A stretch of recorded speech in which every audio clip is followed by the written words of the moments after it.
বিন্দু পাশ ফিরে নিজের ঘরে যেতে নিবে ঠিক তখনই শিশির বিন্দুর হাত ধরে আটকায়। কি সমস্যাটা কি আপনার? কেন বিরক্ত করছেন? প্লিজ যান আমার রুম থেকে। আমি বিরক্ত করছি? হ্যাঁ করছেন, প্লিজ রুম থেকে যান, একা থাকতে দিন আমায়। যদি না যাই কি করবি? দেখুন, আমি আপনার সাথে কোনো তর্কে যেতে চাচ্ছি না, ইভেন আমি আপনার সাথে কোনো কথাই বলতে চাচ্ছি না, প্লিজ চলে যান এখান থেকে। এবার শিশিরে রাগ হলো, সে কত সুন্দর করে কথা বলছে আর মেয়েটা মেজাজ দেখিয়ে যাচ্ছে। মানছে সে ভুল করেছে, আর শিশির এখন অনেক বেশি অনুতপ্ত। সে তো এখানে এসেছে ক্ষমা চাইতে, না আর ঠান্ডা মাথায় কথা বললে চলবে না। শিশির এবার বিন্দুর দুবাহু চেপে ধরে নিজের একটু কাছে এনে বলল, এইভাবে কথা বলছিস কেন আমার সাথে? জান, আমি মানছি তো যে আমি ভুল করেছি, তোকে বিশ্বাস না করে ভুল করেছি। সেদিন যখন তুই আমাকে তোর মনের কথা বলেছিলি, আমি তোর গায়ে হাত তুলেছিলাম, অনেক বড় ভুল করেছিলাম। সেদিন তোর একটা কথাও বিশ্বাস করিনি। বিশ্বাস কর জান, আমার ভেতরটা অপরাধ বোধে শেষ হয়ে যাচ্ছে। আপনি তো কোনো ভুল করেননি। ভুল তো করেছিলাম আমি, আপনাকে নিয়ে স্বপ্ন দেখে ভুল করেছিলাম। আপনার উপর অগাধ বিশ্বাস ছিল আমার, সব কিছু ভেঙে চুরমার হয়ে গেছে আমার। আসলে দোষটা আমারই ছিল, কিন্তু কি করবো বলুন তো, মনটাকে যে সংযত রাখতে পারিনি আমি। তোর কোনো দোষ ছিল না, আমারই সবটা বুঝতে দেরি হয়ে গেছে। কি বুঝেছেন আপনি? এই যে তুই আমাকে কতটা ভালোবাসিস। এবার উচ্চস্বরে হেসে ফেলে বিন্দু, চোখের জল আর মুখে তার ছেলের হাসি নিয়ে শিশিরকে কাটকাট গলায় বলে, আপনি প্রেজেন্ট টেন্সে কথা কেন বলছেন? আগে হয়তো আমার মনে একরকম অনুভূতি ছিল, একতরফা অনুভূতি ছিল, কিন্তু এখন এখন আর আমার মনে এরকম কিছুই নেই। আমি জানি তুই রেগে আছিস, সেজন্য এইসব বলছিস। একদমই না, আমি কিছুতেই বুঝতে পারছি না কেন আপনি পড়ে আছেন আমার পিছনে এইভাবে। বিন্দুর কথা শুনে শিশিরে ভ্রু কুঁচকে আসে। পেছনে পড়ে আছেন মানে? এই মেয়ে কি বোঝে না শিশিরকে ভালোবাসে? পেছনে পড়ে থাকি বা জোর করে যাই না কেন, একটা কথা গান খুলে শুনে রাখ, তোর জীবনে আগে পরে সামনে পিছনে শুধু শিশিরই থাকবে। মানে কি বলছেন আপনি? আর কোন অধিকারে এইসব কথা বলছেন আপনি? একটা কথা কান খুলে শুনে রাখ, তোর উপরে যদি কারো অধিকার থেকে থাকে সেটা শুধু আমার। আর আমি যেহেতু বলেছি তোকে বিয়ে করব, তো তোকেই করব। দয়া করছেন আমায়? একটা ধর্ষিতা, অসহায়, অপয়া মেয়েকে কেই বা বিয়ে করবে, তাই না? কে আমার মতো মেয়ের সাথে তার নামটা জুড়তে চাইবে, তাই না? সারা জীবনে এই বাড়িতেই থাকতে হবে, তাই ভাবলেন আপনি বিয়েটা করে ফেলুন না? এতে করে আমাকে দয়াও দেখানো হবে, আবার সবার সামনে মহান সাজাও হবে। এবার শিশিরের মাথায় রক্ত উঠে গেল, রাগে চোখ দুটো লাল হয়ে গেছে। দয়া? কিসের দয়া? শিশির পাগলের মতো বিন্দুকে ভালোবাসে, আর এই মেয়েটা ওর ভালোবাসাকে দয়া বলে আখ্যায়িত করছে। শিশির এবার বিন্দুকে আরো শক্ত করে চেপে ধরে, ওদের দুজনের মাঝে দূরত্বটা একেবারে কমিয়ে দিল। তাতে দাঁত পিষে বলে ওঠে, তোর সাহস কি করে হয় আমার অনুভূতিগুলো নিয়ে মজা করার? তুই জানিস তুই কি বলছিস? আমি বিয়েটা করতে চাই, তার নিশ্চয়ই একটা কারণ আছে জান। কিসের ভিত্তিতে এইসব অবান্তর কথা বলে যাচ্ছেন আপনি? আর কি বলছিলেন? কারণ আছে? দেখুন, কোনো কারণ নেই। শুধু শুধু একটা অপয়া, অলক্ষে, ধর্ষিতা, ঘৃণিত মেয়ের উপর অনধিকার চর্চা করছেন আপনি, যার কোনো মানেই হয় না। আমি কোনো অনাধিকার চর্চা করছি না। তুই বললেও তোর উপর আমার অধিকার আছে, তুই না বললেও তোর উপর আমার সম্পূর্ণ অধিকার আছে। কেন বলছেন এইসব? কারণ ভালোবাসি আমি তোকে, বুঝেছিস? অনেক অনেক অনেক বেশি ভালোবাসি আমি তোকে। ভালোবাসি আমি তোকে। এই কথাটা কানে যেতেই বিন্দু বরফ এনে জমে যায়। এক দৃষ্টিতে তাকিয়ে আছে শিশিরের দিকে, অতিমাত্রায় বিস্মিত দেখাচ্ছে বিন্দুকে। শিশির এবার দুহাত আলতোভাবে বিন্দুর গালে রেখে ধীর গলায় বলল, আমার অস্তিত্বের সাথে মিশে গেছিস তুই, আমার হৃদস্পন্দন হয়ে গেছিস তুই। প্রতি রাতে দেখা সেই স্বপ্নের রানী শুধু তুই। আমার শ্বাস প্রশ্বাস, বেঁচে থাকা, ভালো থাকা, সবকিছু শুধু তোর মধ্যেই সীমাবদ্ধ জান। আর ভালোবাসাটা দুদিনের নয়, অনুভূতিগুলো দুদিনের নয়। আমি যেদিন এখান থেকে চলে যাচ্ছিলাম সেদিন তুই বারান্দায় দাঁড়িয়ে লুকিয়ে আমায় দেখছিলি, আর সেদিন তোর চোখে অন্যরকম কিছু একটা দেখেছিলাম আমি আজও তোর চোখের সেই ভাষা বুঝতে পারি। সেদিন থেকে দূরে থেকেও তোর প্রতি আমার অনুভূতির কোনো কমতি হতে দেইনি আমি। আমি জানি তোর ভালোবাসা বুঝতে আমার অনেক সময় লেগে গেছে, কিন্তু বিশ্বাস কর, কখনো বুঝতে পারিনি যে তোর থেকে দূরে গিয়ে তোকে এত বেশি ভালোবেসে ফেলবো। আমার বেঁচে থাকার একমাত্র কারণ তুই জান। সত্যি বলছি, I love you, I love you a lot. আকাশে ঘন কালো মেঘ ভেলার ন্যায় উড়ে বেড়াচ্ছে। থেকে থেকে মানুষগুলো দূর আকাশে হারিয়ে যাচ্ছে। বাতাসে উদাসীনতার হাতছানি। মৃদু মসৃণ বাতাসের জন্য শীত শীত অনুভূতি হচ্ছে। বৃষ্টি থামার পর পরিবেশে মাটি মাটি গন্ধটা মুগ্ধ করে শিশিরকে। শিশির ড্রাইভ করছে একটি কাঙ্ক্ষিত জায়গায় যাওয়ার জন্য। আধ ঘন্টা পর ঘন কালো জঙ্গলের ভেতর দিয়ে গাড়ি থামলো। 4-5 জন কালো পোশাকধারী দেহরক্ষী সেখানে দাঁড়িয়েছিল। শিশির পৌঁছাতেই শিশিরের গাড়ির দরজা খুলে দিল। পরিত্যক্ত একটা গুদাম এখানে। ঘন কালো জঙ্গলের মাঝে একটি গুদাম থাকতেই পারে, এটা হয়তো জনমানবের কোনো ধারণাতেই নেই। প্রায় 1 ঘন্টা পর অভ্রের জ্ঞান ফিরল। অভ্র চোখ খুলতে আশেপাশে চোখ বুলালো। জায়গাটা একেবারে অচেনা, কিন্তু একটি লাক্সারিয়াস রুম এটা। দামি আসবাবপত্র, নান্দনিক ডিজাইনে ঘেরা সবকিছু। আপনার মনে হলো এটা হয়তো কোনো হোটেল, কিন্তু তাকে এখানে কেন নিয়ে আসা হয়েছে, তাকে যে কিডন্যাপ করা হয়েছে, এটা অভ্র খুব ভালোভাবে বুঝতে পারছে। অভ্র এত কিছু ভাবনার মাঝে দরজা ঠেলে ভেতরে এলো শিশির। শিশিরকে দেখে খানিকটা চমকালো অভ্র। শিশিরের মুখে মুচকি হাসি। তুমি তুমি এখানে নিয়ে এসেছো? হ্যাঁ। তুমি আমাকে কিডন্যাপ করেছো, কিন্তু কেন? দেখো, আমি আগেই বলেছি বিন্দুর সাথে আমার ওরকম কোনো সম্পর্ক নেই, আর না আমি ওকে অন্য চোখে দেখি। রিল্যাক্স, আমি জানি সেটা। তাহলে তাহলে আমাকে এভাবে কিডন্যাপ করে কেন নিয়ে এলে? আমি তো তোমাকে কিডন্যাপ করতে চাইনি। তোমাকে কল করে বলেছিলাম তোমার সাথে দেখা করতে চাই, কিন্তু তুমি সাফ সাফ না করে দিয়েছিলে, তাই বাধ্য হয়ে তোমাকে তুলে নিয়ে আসতে হলো। তুমি যে ব্যবহারটা আমার সাথে করছো, তারপরও তোমার কি একবারও মনে হয় যে তোমার সাথে আমার দেখা করা বা কথা বলা উচিত? আমি জানি আমি যেটা করেছি সেটা ভুল। ওই দিন তোমার উপর একটা রুড আচরণ করা আর তোমার গায়ে হাত তোলা আমার একদমই উচিত হয়নি, কিন্তু কি করব বলো? যাকে ভালোবাসি তাকে হারানোর ভয়টা মনে জেগে বসেছিল। আর তোমার সাথে জানের সখ্যতা আমার একদম ভালো লাগেনি তখন। সেদিনের জন্য আই এম এক্সট্রিমলি সরি। বাহ বাহ, শিশির চৌধুরী সরি বলছে, তা আজ রাগ হচ্ছে না আমার উপর? না, বরং আজ তোমার উপর আমি অনেক থ্যাঙ্কফুল। এই কয়টা বছরে তুমি আমার কলিজার টুকরোটাকে আগলে রেখেছো। সেটা বুঝলাম, কিন্তু থ্যাংক ইউ আর সরি বলার জন্য আমাকে কিডন্যাপ কেন করতে হবে? না, এইসব কারণে তোমাকে কিডন্যাপ করিনি আমি। তোমার সাথে আমার খুব ইম্পর্টেন্ট দরকার, সেই জন্য তোমাকে এভাবে নিয়ে আসতে হয়েছে। কি দরকার? আসো আমার সাথে। এরপর শিশির অভ্রকে নিয়ে রুম থেকে বেরিয়ে যায়। এটা একটা একতলা বাসার মতো। অদ্ভুত ব্যাপার হচ্ছে বাড়িটাতে তেমন কোনো জানালা বিশিষ্ট নেই। এবার শিশির অভ্রকে পাশে একটি ঘরে নিয়ে যায়। ঘরটি বেশ বড়, তবে কিছুটা অন্ধকার থাকায় তেমন বোঝাই যাচ্ছে না। শিশির এগিয়ে ঘরটিতে আলো জ্বালালো। বিশাল বড় হলরুম এটা। হঠাৎ চোখে আলো পড়ায় অভ্র চোখটা একটু টলে সামনে তাকাতেই চমকে উঠল। 5 জন ছেলে চেয়ারের সাথে বাঁধা অবস্থায়, মুখে কস্টিক দিয়ে আটকানো, শরীরে কাটাছেঁড়ার দাগ। অভ্র 1 পা 2 পা এগিয়ে যেতেই একজনকে দেখে পা দুটো থমকে দাঁড়ায়। জিসান, তুই এখানে? জিসান আকুতি ভরা দৃষ্টিতে তাকিয়ে আছে। ছোটার জন্য ছটফট করছে। অভ্র চাচাতো ভাই হচ্ছে জিসান, আর আশেপাশে থাকা ছেলেগুলো হচ্ছে জিসানের বন্ধুরা। অভ্র ভাইয়ের কাছে এগিয়ে গিয়ে আকুতি স্বরে বলল, তুই ঠিক আছিস? এই অবস্থা কে করেছে? জিসান ভয় ভয় চোখে পেছনে তাকালো। শিশিরকে দেখে অভ্র বুঝতে পারলো এই অবস্থা শিশির করেছে। এবার অভ্র দৌড়ে গিয়ে শিশিরের কলার চেপে ধরে চিৎকার করে বলতে লাগলো, আমার ভাইয়ের সাথে কেন এটা করছো তুমি? ও কি করেছে? কেন এইভাবে মারধর করে বেঁধে রাখছো? শিশির অভ্রের হাতটা ছাড়িয়ে 2-3 জনকে ইশারা করলো ওদের মুখটা খুলে দিতে।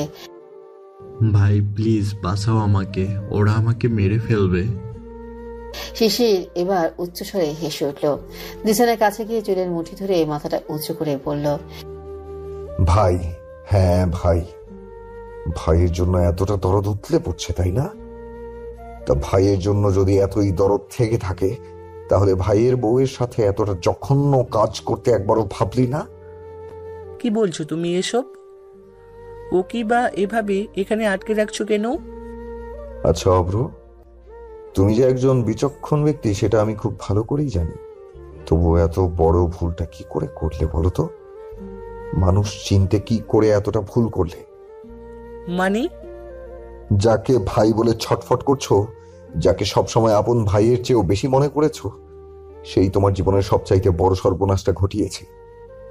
তোমার জীবনের সবচেয়ে বড় কাল হচ্ছে এই জিসান কাজী। কি বলছো তুমি এসব? আমি একদম ঠিক বলছি অভ্র। তোমার ওয়াইফ শিরিনের সাথে জিসান আর ওর বন্ধুরা এই ঘৃণিত কাজটা করেছে, মেরে ফেলেছে শিরিনকে। অভ্র কিংকর্তব্য বিমূর মূর্তির ন্যায় দাঁড়িয়ে আছে, চোখ দিয়ে হাজারো অশ্রু বিসর্জন হচ্ছে। অভ্র ভাবতেই পারছে না যাকে নিজের ভাইয়ের চেয়েও বেশি ভালোবেসেছে সে কিনা তার কলিজার টুকরার সাথে এই আচরণটা করেছে, মেরে ফেলেছে শিরিনকে। অভ্র থপ করে মাটিতে বসে পড়ে, কি বলবে কিছুই বুঝতে পারছে না। এরই মধ্যে জিসান চিৎকার করে বলে ওঠে, ভাই ও মিথ্যা কথা বলছে, আমি এসব কিছুই করিনি। ও তোমাকে মিথ্যা বোঝাচ্ছে ভাই, আমাকে ফাঁসাতে চাইছে। এবার শেষে সজোরে জিসানের নাক বরাবর খুশি মেরে বসলো। জিসান চিৎকার করে আর্তনাদ করে উঠল, পরের বাচ্চা এখনো মিথ্যা বলছিস, অস্বীকার করছিস? একটা কথা মাথায় রাখবি, এসকে কখনো প্রমাণ ছাড়া কিচ্ছু করে না। এসকে নামটা শুনে সবাই বিস্ময় নিয়ে তাকালো শিশিরের দিকে। শিশিরের মুখে বাঁকা হাসি। শিশির অভ্রের কাছে গিয়ে অভ্রকে তুলে দাঁড় করালো। তুমি নিজেকে সামলাও অভ্র, এখনো তোমার সবটা জানা বাকি আছে। তুমি? হ্যাঁ আমি আন্ডারওয়ার্ল্ডের মাফিয়া কিং এসকে। অবাক হয়ে তাকিয়ে আছে অভ্র। শিশির অভ্রের থেকে সরে জিসানের কাছে গিয়ে রাগী গলায় চিৎকার করে বলল, এবার নিশ্চয়ই জেনেছিস আমি কে, আর আমার কাজটা কি সেটাও নিশ্চয়ই জানিস। তাই ভালোই বলছি, সবটা সত্য বল। বিনা তামঝামে যদি সত্যি কথাটা বলিস তাহলে খুব কম কষ্ট দিয়ে মৃত্যু দেব। আর যদি কোনো রকম চালাকি করার চেষ্টা করিস, বিশ্বাস কর এমন নিকৃষ্ট মৃত্যু দিব যেটা এসকে কাউকে কখনো দেয়নি। ভাই প্লিজ আমাকে ক্ষমা করে দিন, আমি ভুল করে ফেলেছি, আমি বুঝতে পারিনি ভাই, প্লিজ আমাকে ক্ষমা করে দিন। আমি ইচ্ছা করে করিনি এটা, এই যে ওরা আমাকে বলেছিল এসব করতে। না ভাই, ওরা মিথ্যা বলেছে। আমরা তো শিরিন ভাবিকে চিনতামই না। ও সবার আগে লুকিয়ে শিরিন ভাবি শাওয়ার নেওয়ার ভিডিও করেছিল, তারপরে সেটা আমাদের দেখায়। এটুকু শুনতেই অভ্রের কান গরম হয়ে যায়, রাগে গা গিরিরি করছে। একটা বৃষ্টি কালি দিয়ে ওদের দিকে তেড়ে আসবে, ঠিক তখনই শিশির অভ্রকে আটকায়। শান্ত হ, আগে সবটা শুনি তারপরে। নে একে একে বলা শুরু কর, কে কি করেছিস শিরিনের সাথে। আমি বলছি ভাই, অভ্র ভাইয়ের বিয়ের আগে থেকেই শিরিন ভাবির উপর নজর ছিল জিসানের। আকার ইঙ্গিতে শিরিন ভাবিকে বোঝাতে চেয়েছে অনেকবার, কিন্তু শিরিন ভাবি কখনো পাত্তা দেয়নি।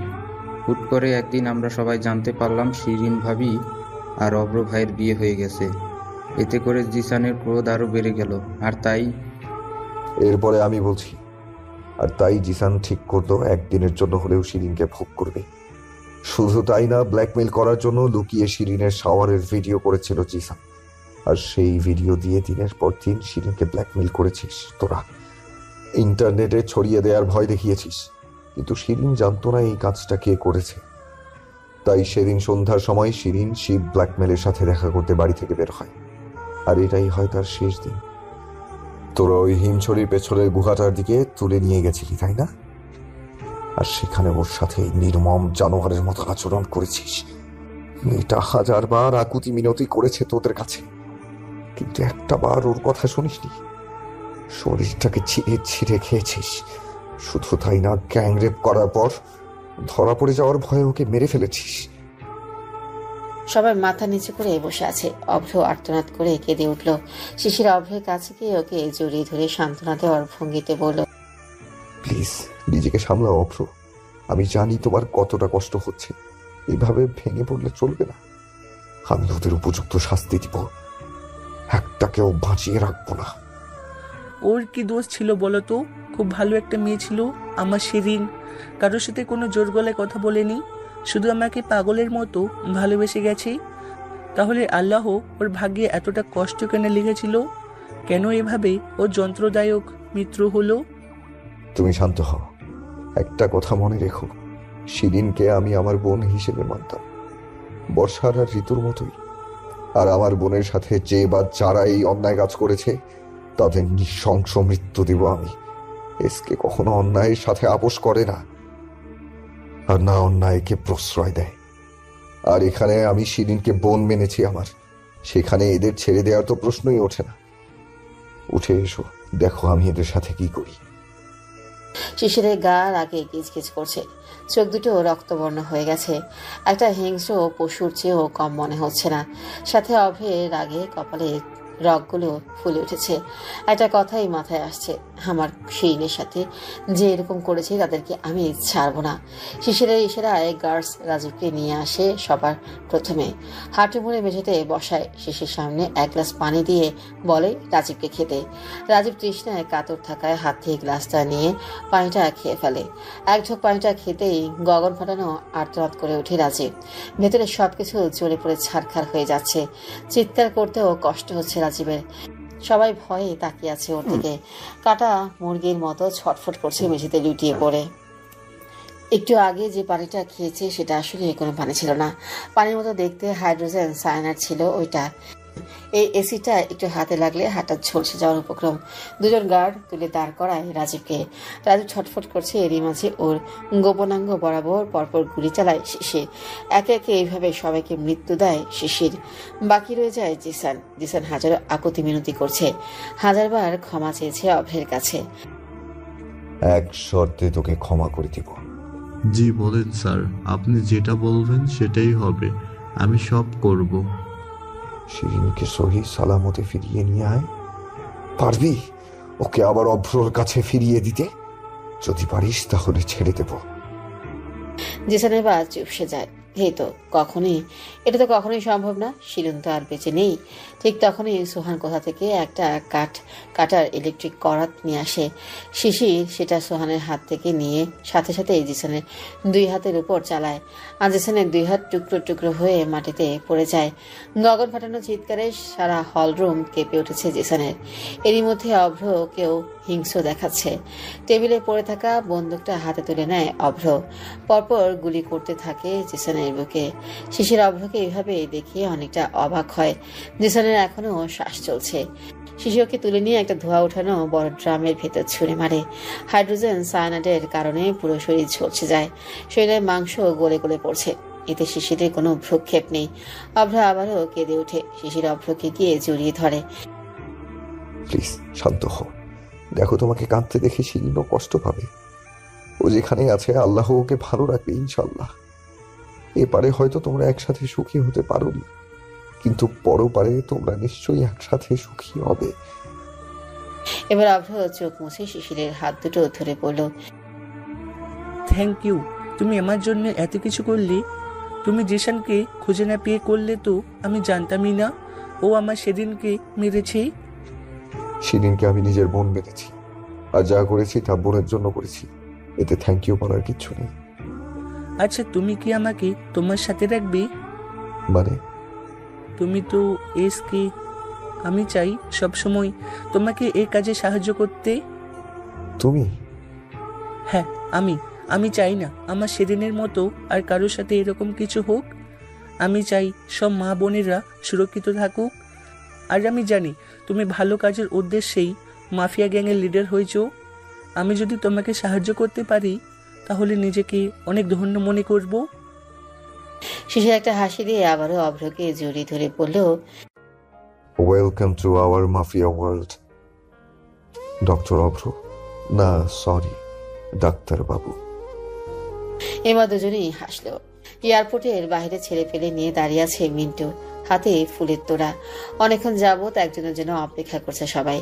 এরই মধ্যে তৃতীয় গেট দিয়ে বের হলো একজন লোক। মিন্টু ভাই বলে চিৎকার করে সামনে গেল। কতগুলো বছর পর আপনাকে দেখছি, আমার তো বিশ্বাসই হচ্ছে না। আপনি কেমন আছেন ভাই? হয়েছে, একদম ঠিক আছি। তা তোরা সবাই কেমন আছিস? আপনাকে ছাড়া কোনো কিছু ঠিক নেই ভাই। এই তো এসে পড়েছি, আবার আগের মতো সব হবে। আচ্ছা, যা খোঁজ খবর নিতে বলেছিলাম তা নিয়েছিস? হ্যাঁ ভাই, সব তাজা তাজা খবর নিয়ে এসেছি। তা দেরি করেছিস কেন, বলে ফেল।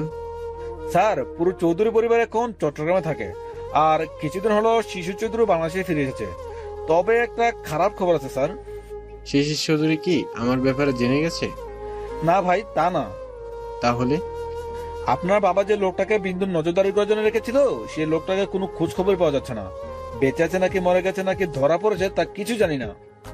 বাবাকে জানিয়েছিস? বড় সাহেব বলেছে 2 দিনের মধ্যে বাংলাদেশে ফিরবে, এরপরে উনি এই বিষয়টা দেখবে। হ্যাঁ, বুঝলাম। আচ্ছা, যত তাড়াতাড়ি সম্ভব আমার চট্টগ্রামে যাওয়ার ব্যবস্থা কর। জি ভাই। এবার আরো কিছু কথা বলে সবাই এয়ারপোর্ট থেকে চলে যায়। এদিকে চৌধুরী বাড়িতে আবারও বিয়ের আসর বসেছে।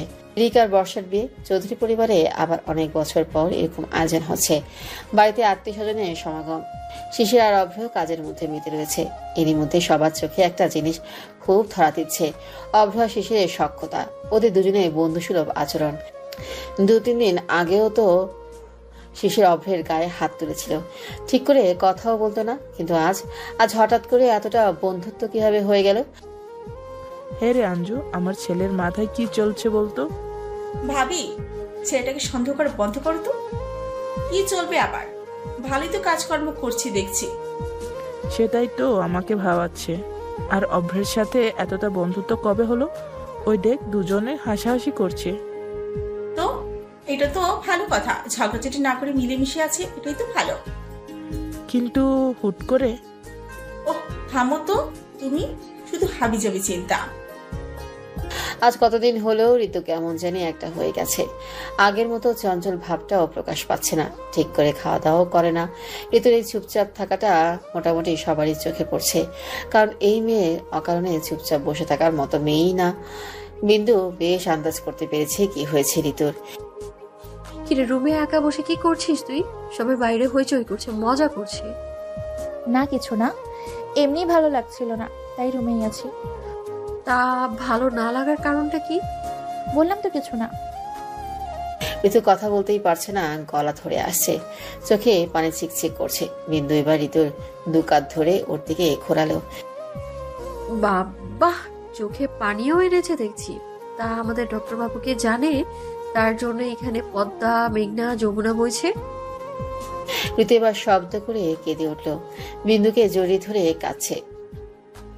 এই পাগলি, কাঁদছিস কেন? কি হয়েছে বল আমায়। আরে বাবা, না বলে বুঝবো কি করে? আমি তো জানতাম না শিরিন আপুর কথা। ডাক্তারবাবুও তাকে অনেক ভালোবাসে, আর তুই তো বললি আজ অব্দি শিরিন আপুকে ভুলতে পারিনি, আর না তার জীবন অন্য কাউকে জায়গা দিয়েছে। আচ্ছা জান, উনি তো অন্য কাউকে ওনার জীবনে নিয়ে আসার কথা ভাববেও না, তাই না? তাহলে আমার অনুভূতিগুলোর কি অপ্রকাশিত রয়ে যাবে? তুই তো নেগেটিভ কেন ভাবছিস? দেখি চোখ মুচ আর মন দিয়ে আমার কথাটা শোন। আমি ডক্টর বাবুর সাথে কথা বলবো, আমার মনে হয় সে হয়তো বুঝবে। কিন্তু উনি যদি ফিরিয়ে দেয়, হয়তো তুই বললে রাজি হয়ে যেতে পারে, কিন্তু সেটা মন থেকে হবে না। আর আমি চাই না উনি জোর করে আমায় মেনে নেই। আমি ওনাকে ভালোবাসি, খুব খুব ভালোবাসি, কিন্তু ওনার মনের বিরুদ্ধে গিয়ে ওনাকে পেতে চাই না। আর আমি কখনো এটাও চাই না উনি শিরিন আপুকে ভুলে যাক। এবার বিন্দু মুচকে হাসলো। ঋতুর চোখ মুচ দিয়ে বলল, এই যে তোর একটা সহজ সরল ভালো মন আছে, দেখবি ডক্টর বাবু এটা দেখেই তোকে ভালোবাসবে, তবে একটু সময় লাগবে। আর তাছাড়া আমাদের ঋতুরানীকে ভালো না বেসে থাকতেই পারবে না কেউ। এই বলে ঋতুকে জড়িয়ে ধরে বিন্দু। ঋতুর মনটাও অনেকটা শান্ত হয়েছে। আজ 4 দিন হলো বিন্দু শিশিরের সামনে ভুলেও যাচ্ছে না। সেদিন শিশিরের মুখ থেকে ভালোবাসার কথাটা শুনে বিন্দুর কেমন একটা অনুভূতি হয়েছে, সেটা অপ্রকাশিত। সেদিনের পর থেকে বিন্দু একটা বারও শিশিরের সামনে যায়নি, পুরো দমে এড়িয়ে চলেছে। বর্ষাদিকের বিয়ে কাজকর্মের কারণে শিশিরকেও বেশ বেগ পেতে হচ্ছে, যার কারণে চাইলেও বিন্দুকে একটু সময় দিতে পারছে না। তবে বিন্দুকে তার মনের কথাগুলো বলার পর বুকের উপর থেকে একটা ভারী বোঝা নামাতে পেরেছে। শিশির খুব ভালো করেই জানে বিন্দু রাগ অভিমান যাই থাকুক না কেন বিন্দু আজও ওকে ভালোবাসে। বিন্দুর চোখ মুখে স্পষ্ট বোঝা যায়। আর শিশির ঠিক করেছে যেভাবে হোক বিন্দুর সাথে কথা বলবে। এক দুঃসম্পর্কের ফুপু তার পরিবার এসেছে বিন্দুদের বাড়িতে। মূলত বর্ষা আর রিকের বিয়ে উপলক্ষে একে একে মেহমানরা এসেছে। বিন্দু তাদের সাথে কুশল বিনিময় করে উপরে ঘরে নিয়ে যাচ্ছিল। হঠাৎ পেছন থেকে একটা হ্যাঁচকা টানে কারো বুকের উপর গিয়ে পড়লো বিন্দু। বিন্দু কিছু বলতে যাবে তার আগে শিশিরকে পাজা কোলে তুলে নিল। বিন্দু তিরিং বিরিং করে ছোটার চেষ্টা করছে। আর একটু নড়াচড়া করবি তাহলে ঠাস করে ফেলে দিব। এমনিতেই খেয়ে ফুনে ফেপে উঠেছিস। উফ, এত ভারী কেন তুই? বিন্দু এবার রাগে কাজ চলে যাচ্ছে। কণ্ঠে কপট রাগ দেখিয়ে বিন্দু চিৎকার করে পড়ল, তো আমি কি আপনাকে বলেছি আমাকে কোলে তুলে নিন? আর আমি খাই বা না খাই, মোটা হই বা চিকন হই, সেটা আমার ব্যাপার, আপনার কি তাতে? আর এসব কি করছেন? আপনি পাগল হয়ে গেছেন। নামান আমায়। তুমি মোটা হয়ে যাও তাতে আমার কিচ্ছু যায় আসে না সোনা। আমি তোমাকে তুলতে পারবো। জিম করা বডি আমার। তোমার চেয়ে ডাবল ট্রিপল ওজনের ওয়েট আমি নিতে পারি। বাজে কথা বন্ধ করে নামান আমায়। কেউ দেখলে কি ভাববে বলুন আপনি? যে যা খুশি ভাবুক, আমি আমার বউকে কোলে নিয়েছি। এবার শিশির ছাদে নিয়ে এসে বিন্দুকে নামিয়ে দিল। বিন্দু ছাড়া পেয়ে একটু দূরে সরে গিয়ে রাগী দৃষ্টিতে বড় বড় চোখ করে কিছু বলতে যাবে, ঠিক তখনই শিশির বলল, এইভাবে তাকিও না সোনা, বুকের এইখানটায় লাগে। না, আর চুপ করে থাকা যাচ্ছে না। এই লোক যে এতটা অসভ্য সেটা বিন্দু কল্পনাও করতে পারেনি। আমার থেকে 100 হাত দূরে থাকবেন। আর খবরদার বলে দিচ্ছি, আমাকে একদম ছোঁয়ার চেষ্টা করবেন আপনি। কতবার বলবো আপনাকে আমার সহ্য হয় না? শেষবারের মতো আমি বলে দিচ্ছি, এরকম যদি আর আপনি করেন তাহলে। এবার শিশির বিন্দুর দুবাহু চিপে সামনে নিয়ে এসে রাগী গলায় পড়ল, তাহলে কি বল? 4টা দিন ধরে আমাকে নাকে দড়ি দিয়ে ঘোরাচ্ছিস তুই। 100 বার আমি কথা বলার চেষ্টা করেছি, কিন্তু তুই আমাকে এড়িয়ে গিয়েছিস। বাড়িতে এত লোকজন বলে কিছু বলতেও পারিনি, কিন্তু আজ সুযোগ পেয়েছি। কি কথা থাকতে পারে আপনার? তুই জানিস না? দেখুন, শুধু শুধু জল ঘোলা করছেন আপনি। আমার যা বলার আমি সবার সামনে স্পষ্ট করে বলে দিয়েছি। তাহলে আমার কথা স্পষ্ট করে শুনে রাখ। তুই চাইলেও তোকে আমার হতে হবে, আর না চাইলেও আমারই হতে হবে। শুধু শুধু কেন অধিকার ফলাচ্ছেন? আমি কোনো অধিকার ফলাচ্ছি না। তোর উপর আমার পুরো অধিকার আছে। কিসের অধিকার? আমি আমার উপর কাউকে কোনো অধিকার দেইনি। অধিকার দিতে হয় না, আদায় করে নিতে হয়। দেখ, আমার শান্ত থাকা তোর উপর ডিপেন্ড করছে। তুই আমাকে শান্ত রাখলেই আমি শান্ত থাকবো। তাছাড়া একটা জিনিস খুব ভালো করে জানিস, যে আমার আরেকটা রূপও আছে। ভয় দেখাচ্ছেন? না, আমার আচরণগুলো আরো ভয়ঙ্কর ও তীব্র হয়ে গেছে, সেটাই বলছি। আচ্ছা, তোর সমস্যাটা কোথায় হচ্ছে বলতো? আমি তো ক্ষমা চেয়েছি। আমি আমার কাজের জন্য অনুতপ্ত। তোর যদি মনে হয় আমাকে শাস্তি দেওয়া উচিত, সেটাও দিতে পারিস। আমি সব শাস্তি মাথা পেতে নেব। তবুও আমার থেকে দূরে যাওয়ার কথা চিন্তাও করিস না, কারণ আমার দুর্বলতা তুই, শ্বাস প্রশ্বাস তুই। তোকে ছাড়া আমি এখন আমার জীবন কল্পনাও করতে পারি না।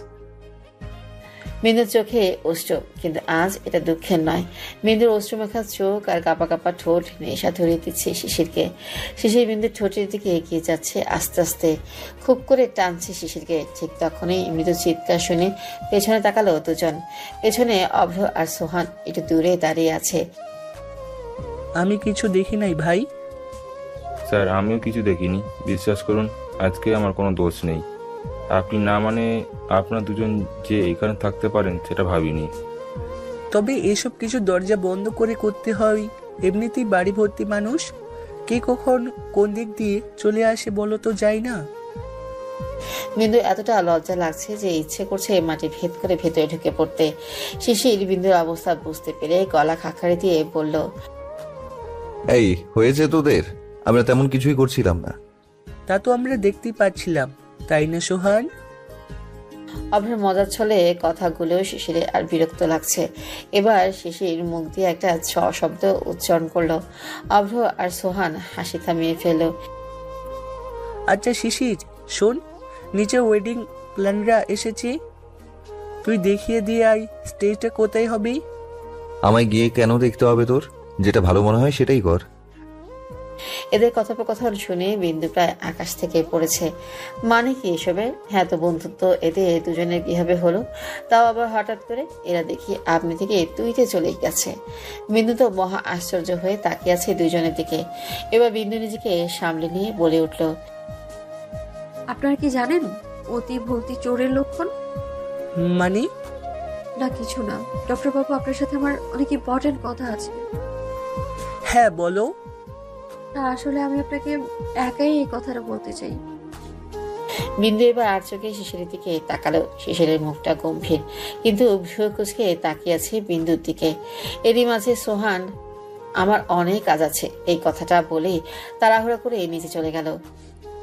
বিন্দু রানী, শিশির আমার ফ্রেন্ড, তাই এমন কোনো কথা না থাকতে পারে না যেটা তুমি আমার ফ্রেন্ডের সাথে বলতে পারবে না। আচ্ছা অভ্র, তোরা কথা বল, আমি আসছি। আসছি মানে? দাঁড়া এখানে। বিন্দুর মনে হয় আজকে শুধু অবাক হওয়ারই দিন। মানে কি হচ্ছে এসব? এদের মধ্যে এত সখ্যতা কবে থেকে হলো? দুদিন আগেও তো এরা মারামারি করছিল। বিন্দুর এত কিছু ভাবনা থেকে অভ্রের ডাকে বের হয়ে আসলো। কি যেন বলবে বলছিলি? বিন্দু এবার জিভ দিয়ে ঠোঁট ভিজিয়ে অভ্রের দিকে দুকদম এগিয়ে এসে বলল, আচ্ছা ডক্টর বাবু, আপনি কি আমাকে নিজের বন্ধু মনে করেন? এটা কেমন প্রশ্ন? আজব। দেখুন, আপনি যদি আমাকে সত্যি নিজের বন্ধু মনে করে থাকেন তাহলে আমার কথাগুলো মন দিয়ে শুনবেন, একদম রাগ করতে পারবেন না। আচ্ছা বল, কি হয়েছে? ডক্টর বাবু, ভালোবাসা কারো জীবনে ক্ষণস্থায়ী হয়, তো আবার কারো জীবনে দীর্ঘস্থায়ী হয়। কারো কারো কাছে সাময়িকের আবেগ, আবার কারো কারো কাছে সারা জীবনের সুখ শান্তি। আমি জানি আপনার সাথে শিরিন আপুর সম্পর্কটা দীর্ঘস্থায়ী হয়নি। ভাগ্যের এমনই পরিহাস ছিল যে আপনারা এক হয়েও হতে পারেননি, কিন্তু তাই বলে কি জীবন থেমে থাকবে? জীবন তো জীবনের মতো আপন গতিতেই চলছে, তাই না? কি বলতে চাইছো বিন্দু রানী? অভ্রের কণ্ঠ ও চাহনি দুটোই শান্ত। এবার বিন্দু একটা ঢোক গিলে পড়ল, নিজের জীবনে কি আবার কাউকে সুযোগ দেয়া যায় না? নতুন করে কি আবার ভালোবাসা যায় না? আপনার পুরো অধিকার আছে ভালো থাকার, নতুন করে সবটা শুরু করার। জীবনটা তো আর এভাবে চলতে পারে না ডক্টর বাবু।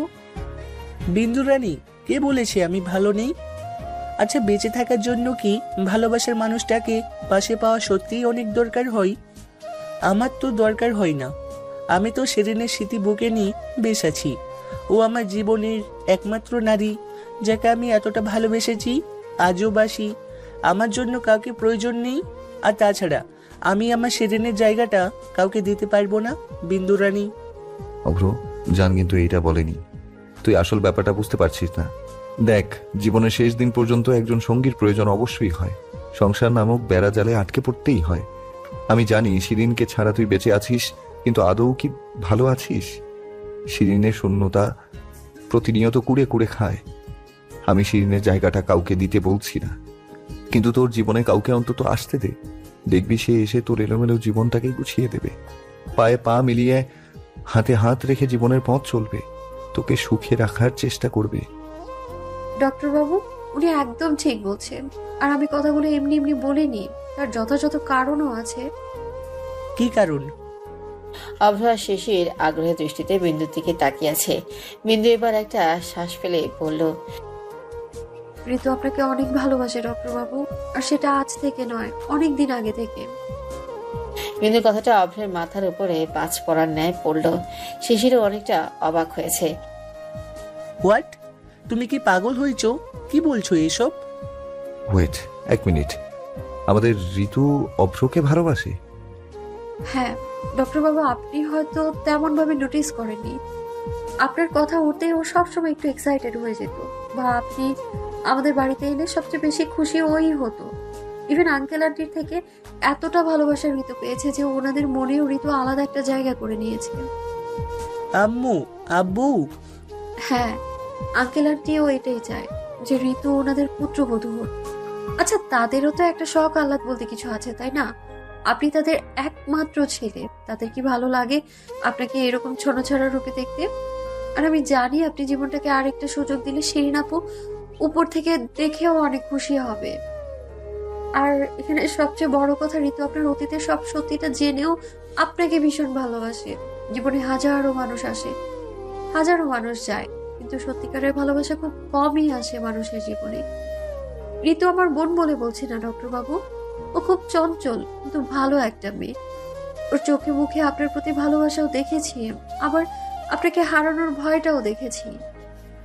দেখো বিন্দু, ঋতু ছেলে মানুষ, ও ছেলে মানুষগুলোকে প্লিজ অন্য কোনো নাম দিও না।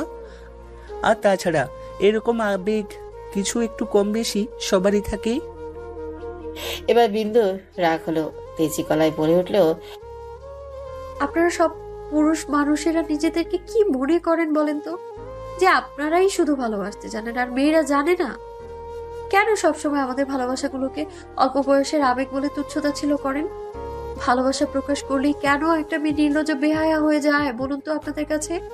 আচ্ছা, আমরা কি মানুষ নই, নাকি আমরা ভালোবাসতে জানি না, নাকি আমাদের মন বলতে কিছু নেই?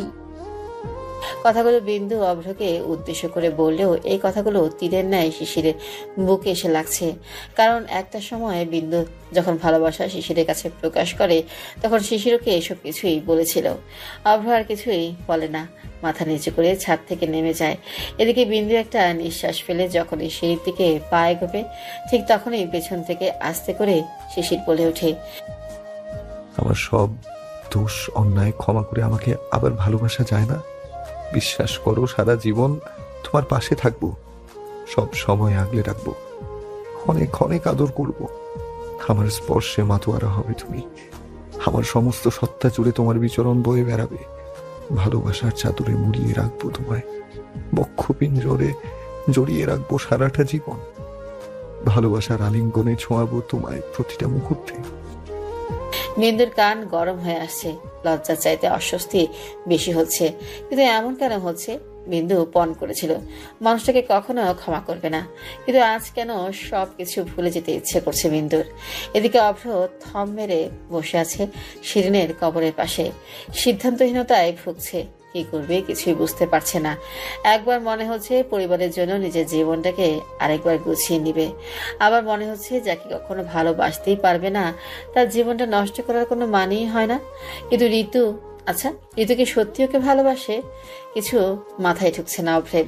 এরই মাঝে শিশিরের কল আসতেই অভ্র একটা দীর্ঘশ্বাস ফেলে দুহাতে মুখটা মুছে নিয়ে উঠে দাঁড়ায়। হ্যাঁ বল। কোথায় আছিস তুই? 10 মিনিট লাগবে, আসছি। গোপন সূত্রে কিছু ইনফরমেশন পেলাম, মিনিস্টার জালাল নাকি বাংলাদেশে এসেছে লুকিয়ে। আমার মনে হচ্ছে এবার ওর টার্গেট আমার ফ্যামিলি। আমরা এখনো চুপ করে কেন বসে আছি বলতো? আমি আর সোহান গিয়ে বেটাকে টেনে হেঁচড়ে নিয়ে আসছি। অভ্র, শান্ত হ। এই বিষয়টা কমপ্লিকেটেড, কারণ এখানে আমার ফ্যামিলি জড়িয়ে আছে। একটু এদিক থেকে ওদিক হলে রিস্ক হয়ে যাবে ব্যাপারটা। তাহলে কি বসে থাকবো? একদম না।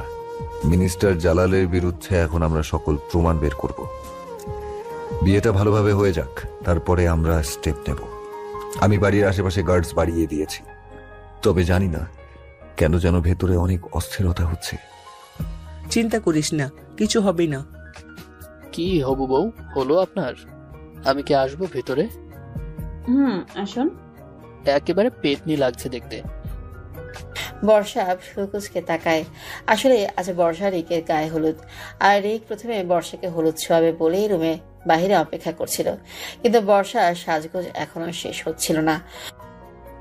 পেতনি আপনার ঘাড় মোটকে খাবে, দেখে নিন।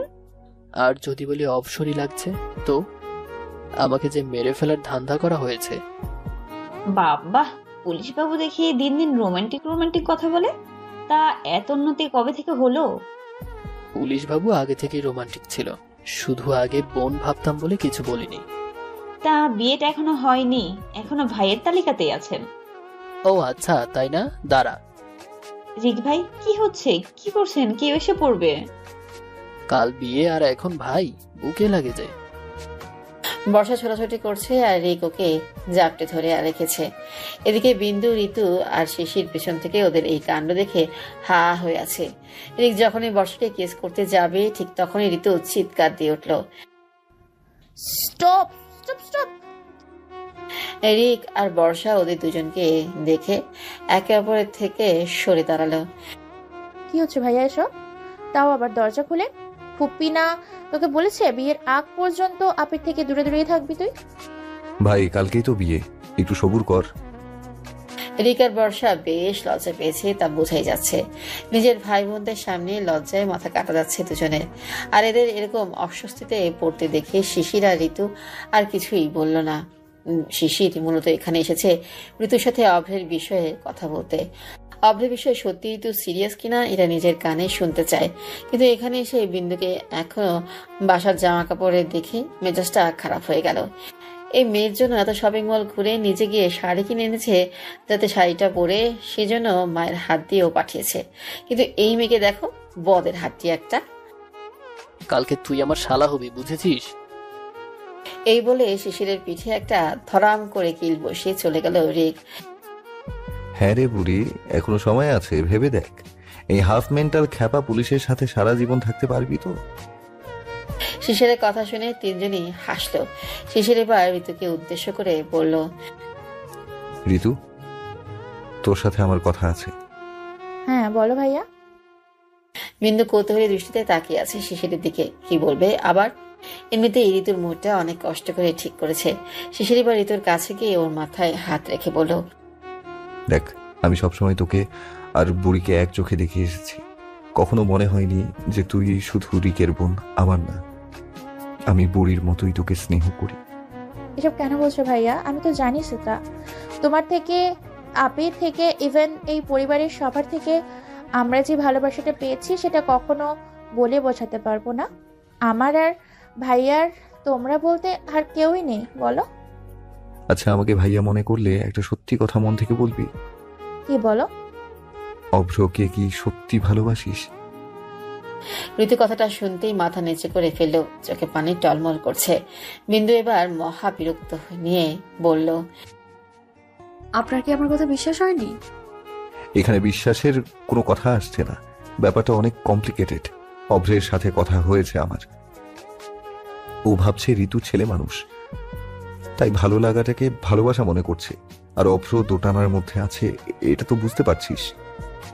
ভাইয়া, আমি আর জান গ্যারান্টি দিয়ে বলতে পারি ঋতুর মনে অনুভূতিগুলো কোনো ভালো লাগার নয়, পরিপূর্ণ ভালোবাসা। ওর পাগলামিগুলো আমরা দেখেছি, অভ্র ভাইয়াকে নিয়ে ওর চিন্তা ভাবনাগুলো দেখেছি। মাঝে মাঝে তার জন্য ওর অনুভূতিগুলো প্রকাশ পেত, তার সবটা পর্যবেক্ষণ করেছি আমি আর জান। আমি সেটাই তো জানতে চাইছি। কিরে ঋতু, বল ভাইয়াকে, তুই সত্যি অভ্রকে ভালোবাসিস? অভ্র শিরিনকে কখনোই ভুলতে পারবে না। শিরিন অভ্রের জীবনের একটা অংশ হয়েই থেকে যাবে সারাটা জীবন, আর এটা হওয়াটাই স্বাভাবিক। তুই এটা মেনে নিতে পারবি তো? আমার তোকে এইসব বলার কারণ হচ্ছে আমি তোকে বাস্তবতাগুলো বোঝাতে চাইছি। ভাইয়া, আমি তার মনে শিরিন আপুর জায়গাটা কখনোই নিতে চাই না।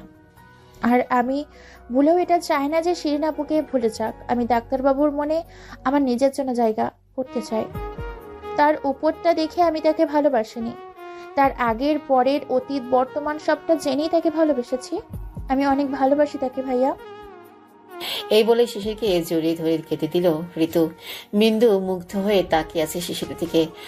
আসলে বিন্দু ভেবেই পাচ্ছিল না পরিস্থিতি কিভাবে সামলে ঋতুকে কিভাবে স্বাভাবিক করবে, কিন্তু এবার মনে হচ্ছে শিশিরই পারবে সবকিছু ঠিকঠাক করতে। ভুক্কা মেয়ে, কাঁদছিস কেন?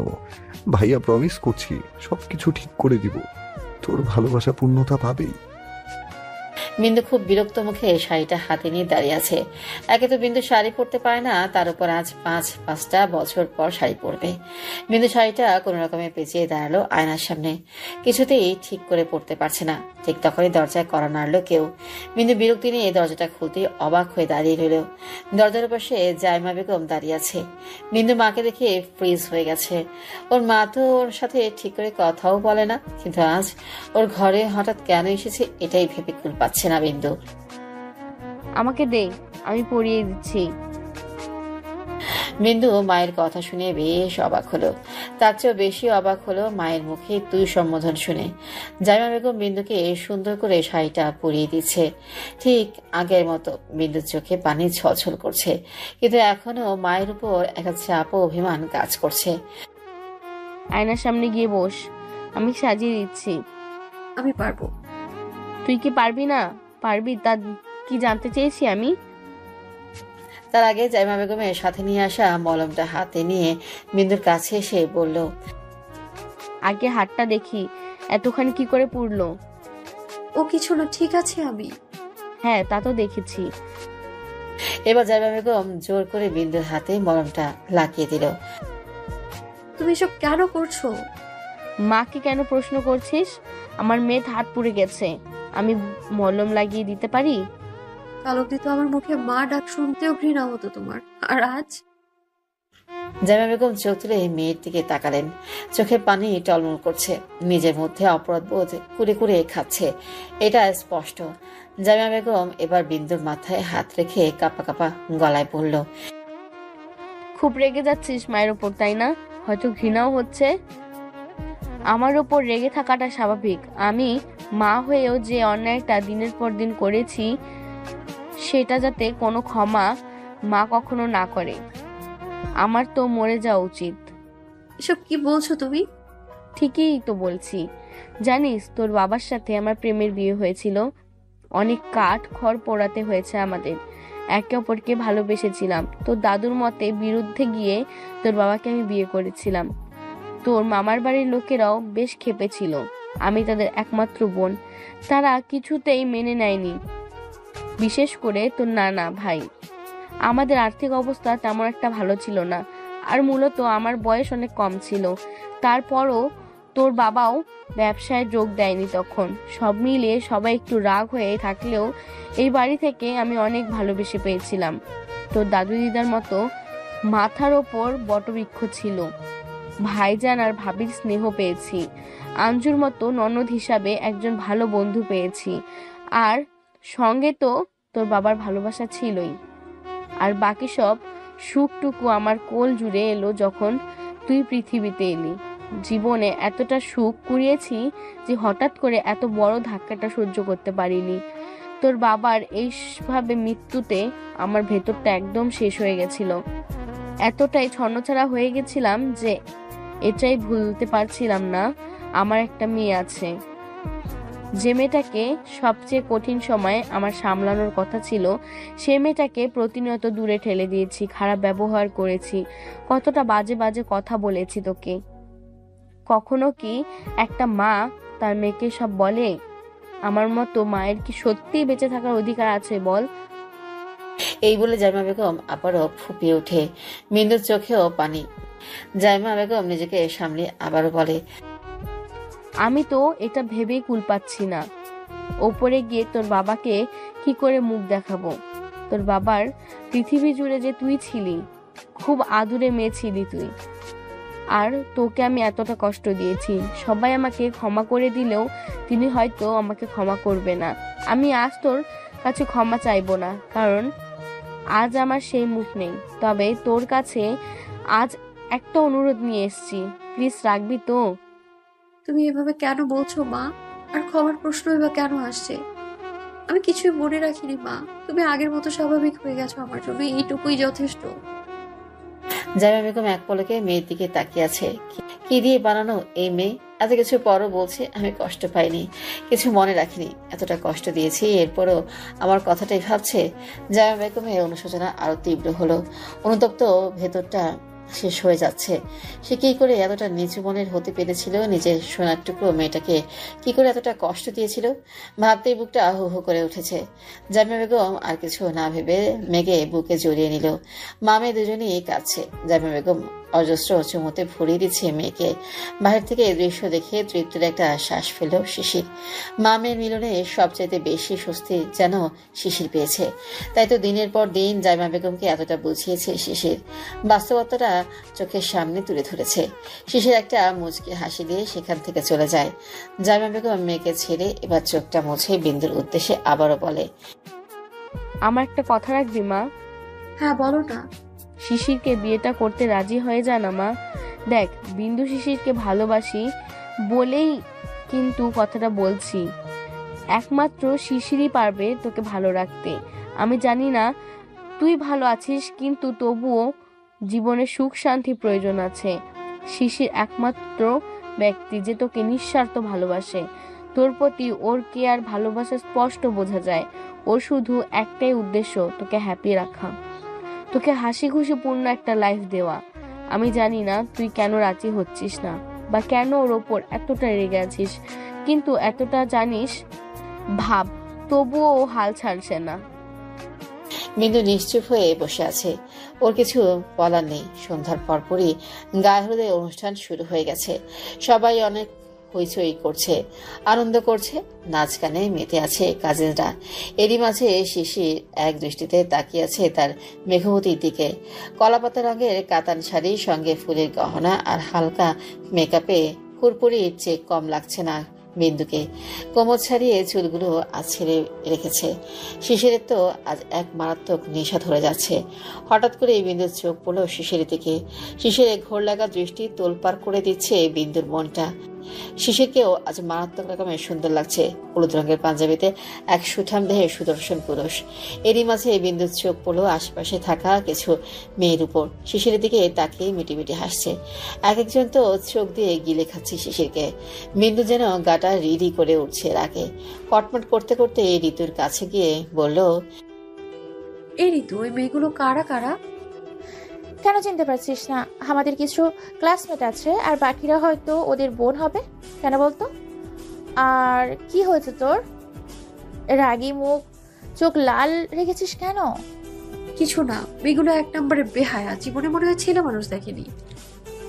বিন্দু রাগে ফুসছে। এরই মাঝে ঋতু বিন্দুর কথার আগামাথা কিছুই বুঝতে পারছে না। মেয়েগুলো কার দিকে তাকিয়ে আছে আজ আবার? এই বলে ভালো করে মেয়েগুলোর দিকে তাকিয়ে ওদের দৃষ্টি অনুযায়ী সামনে তাকাতেই ঋতু হা হয়ে গেল। তার মানে মেয়েগুলো শিশির ভাইয়াকে দেখে এরকম ঢং করছে, আর বিন্দু এই জন্যই রাগে ফুসছে। এইবার বোধগম্য হলো ঋতুর। ঋতু মুখে দুষ্ট মেরে হাসি দিয়ে বিন্দুকে উদ্দেশ্য করে বলল, পোড়া পোড়া গন্ধ আসছে না বনু? আশেপাশে কি যেন খুব জ্বলছে আর পুড়ছে। বর্ষাও ওদের কথার আগামাথা কিছুই বুঝতে পারছে না, তাই ঋতুকে উদ্দেশ্য করে বলল, কি পড়ছে? আমি তো গন্ধ পাচ্ছি না। আচ্ছা জান, রান্নাঘরে কি গ্যাস অফ করা? আরে আপি, এটা কোনো রান্না বান্নার পোড়া গন্ধ না। তাহলে? এক মিনিট। আচ্ছা জান, by any chance do you jealous? মানে কি? জান কেন জেলাস হতে যাবে? আরে দেখছো না, মৌমাছিগুলো ফুলে বসে মধু খাওয়ার চেষ্টা করছে। কি? ওই যে দেখো, মেয়েগুলো শিশির ভাইয়াকে দেখে কেমন করছে, চোখ দিয়ে গিলে খাবে মনে হচ্ছে। আর দুই একজন তো কথা বলারও চেষ্টা করেছে, আর এই কারণে আমাদের বিন্দু রানী রাগে ফুসছে। ও আচ্ছা। দুজনেই মুখ টিপে হাসছে। এদিকে বিন্দু দুজনের দিকে একটা রাগে লুক দিয়ে সেখান থেকে চলে যায়। বর্ষা আর ঋতু বিন্দুর কানটি উচ্চস্বরে হেসে ফেলে। কুয়াশা ঢাকায় রাত গভীর হয়েছে অনেকক্ষণ হলেও। চারিপাশে শীতের আমেজ। হলুদের অনুষ্ঠান সুন্দর করে শেষ হলো। সবাই ভীষণ ক্লান্ত। সব কাজ শেষ করে বিন্দু নিজের ঘরে এসেছে। চেঞ্জ করে ফ্রেশ হয়ে দেন বিছানায় গায়ে দিবে। বিন্দু নিজের ঘরে আসতে অন্ধকার দেখে যেই না লাইট অন করতে যাবে, ঠিক তখনই পেছন থেকে কেউ একজন কোমর পেঁচিয়ে ধরে পেছন থেকে দু বাহুতে আটকে নিল বিন্দুকে। বিন্দু কিছু বুঝে ওঠার আগে পেটে ঠান্ডা কিছু অনুভব করলো। তখনই হঠাৎ কানের কাছে কেউ স্লো ভয়েসে বলল, ভালোবাসার চাদর জড়িয়ে কুয়াশার মাঝে দাঁড়িয়ে হাত দুটো দাও বাড়িয়ে, শিশিরের শীতল স্পর্শে যদি শিহরণ হয় মনে, বুঝে নিও আমি আছি তোমার রন্ধ্রে রন্ধ্রে, শুধু আমারই বিচরণ। শিশিরে আবেগ মাখানো কথাগুলো সত্যি শিহরণ বয়ে দিচ্ছে বিন্দুর মনকে। এক অদ্ভুত অনুভূতির সাথে পরিচিত হচ্ছে বিন্দু। লজ্জা অস্বস্তিতে মরমর অবস্থা বিন্দুর। শিশিরের স্পর্শ আরো গাঢ় হতে ছিটকে দূরে সরে গেল বিন্দু। কাপা কাপা গলায় বলে উঠল, আপনি এখানে কি করছেন? শিশির এবার আরো কাছে এগিয়ে এলো। বিন্দু পেছাচ্ছে, শিশিরে এগিয়ে আসাটাও থামছে না। এক পর্যায়ে বিন্দু দেয়ালের সাথে আটকে যায়। শিশিরও দুই হাত বিন্দুর দুই পাশে রাখে। বিন্দু যেন একদম জমে গেছে। তখন এমন রাগী লুক নিয়ে আমাকে ভস্য কেন করে দিচ্ছিলি সোনা? কি করেছি আমি? এবার শিশির বিন্দুর গালের সাথে নিজের গাল স্পর্শ করলো। দুজনের গালে কাঁচা হলুদ মৃদু আলোতে চকচক করছে। কি হলো? চুপ করে আছো কেন বলো? আর এটা আমার বউয়ের ঘর, আমি যখন তখন আসবো, তুমি বারণ করার কি? বিন্দু হার্টবিট তীব্র হচ্ছে, শ্বাস নিতে কষ্ট হচ্ছে। শিশিরের মুখ থেকে তুমি সম্বোধন, সাথে শিশিরের এমন স্পর্শ পাগল করে দিচ্ছে বিন্দুকে। কি কি করছেন এসব? যান এখান থেকে। এখনো তো কিছুই করিনি, এতেই এত কাঁপাকাঁপি। না জানি বাসর ঘরে কি। শিশির কিছু বলার আগেই বিন্দু শিশিরের মুখটা চেপে ধরে। কি আজে বাজে কথা বলছেন এসব? লজ্জা শরম কি সব উবে গেছে আপনার? নির্লজ্জ কোথাকার। আমি লজ্জা কেন পাবো? লজ্জা নারীর ভূষণ। ছেলেরা লজ্জা পেলে তখন তার পুরুষত্বের ওপর প্রশ্ন তোলা হয়। আর আমার বউয়ের সামনে কিসের লজ্জা? কে বউ আর কখন হলো? একটা মিষ্টি কিউট আগুন সুন্দরী আছে যে আমার মেঘবতী, সেই তো আমার বউ। আর বাকি রইল কবে হয়েছে তাহলে শোনো। যেদিন এই মনটা দিয়ে ছুঁয়েছিলাম সেদিনই তাকে বউ বলে মেনে নিয়েছি আমি। শুধু 3 কবুলে লিখিতভাবে তাকে আমার নিজের করে নেওয়াটা বাকি আছে। বিন্দুর চোখে মুখে লজ্জার রক্তিমাভা, ঠোঁটে মৃদু লজ্জাময় হাসি। শিশির এক পলকে তাকিয়ে আছে। ঠিক তখনই আলতো করে বিন্দুর কানের পাশে চুলগুলো গুজিয়ে দিয়ে মুখটা এগিয়ে নিয়ে পড়ল। এইভাবে আমার সামনে লজ্জা পেও না সোনা। তোমার লজ্জা মাখা মুখটা দেখে নিজেকে কন্ট্রোল করতে বড্ড কষ্ট হয়। আজ 3 প্রহরে ঘুম ভেঙেছে বিন্দুর। কোমল শিশিরে টুপটাপ শব্দ কানে আসছে। আজ বিন্দুর ইচ্ছে করলো বারান্দায় গিয়ে একটু দাঁড়াতে। হিমেল কুয়াশার কারণে আশেপাশে মানুষের দিকভ্রষ্ট হচ্ছে বারবার। হঠাৎ কাল রাতের কথা মনে হতে একঝাঁক লজ্জা ঘিরে ধরল বিন্দুকে। কাল বিন্দু অনেক কষ্টে শিশিরকে ঠেলে ঠেলে রুম থেকে বের করেছে। কি করবে শিশির? আর কিছুক্ষণ ওইরকম বেপরোয়া আচরণ করলে নির্ঘাত লজ্জা ও অস্বস্তিতে মরে যেত বিন্দু। এত কিছু ভাবনার মাঝে হঠাৎ পেছন থেকে আলতো আলিঙ্গনে চমকালো বিন্দু। পেছনে কে আছে বুঝতে পেরে মুচকি হাসল। বনু, এত সকাল সকাল কেন উঠেছিস? চল না, আর একটু ঘুমায়, শীত করছে অনেক। আজ আপি আর রিক ভাইয়ার বিয়ে মাথায় আছে সেটা? তাকিয়ে দেখো বাড়িতে কেমন হট্টগোল শুরু হয়ে গেছে সকাল সকালই। নিচে প্যান্ডেলের লোকেরা স্টেজ সাজাচ্ছে, সবাই ঘুম থেকে উঠে গেছে। উফ, বিরক্তিকর। হ্যাঁ রে ঋতু, দেখ বাগানে কত সুন্দর গোলাপ ফুটেছে। যা কয়েকটা তুলে নিয়ে আয়, আপিকে সাজানোর সময় লাগবে কাজে। আর একটু থাকি না এভাবে? যা বলছি, আমার অনেক কাজ আছে ঋতু। আর হ্যাঁ, গায়ে চাদর জড়িয়ে যা। এই বলে বিন্দু নিচে চলে গেল।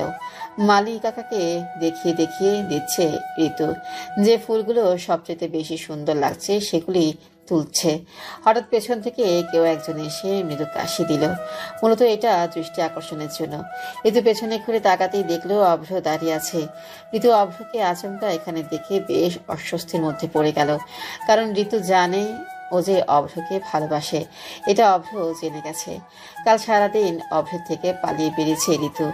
একটা বারের জন্য সামনে যায়নি। ঋতু সব ভাবনা সুতো ছিঁড়ে পাশ কাটিয়ে চলে যাবে, ঠিক তখনই অভ্র বলে উঠল, একটু সময় হবে তোমার কাছে?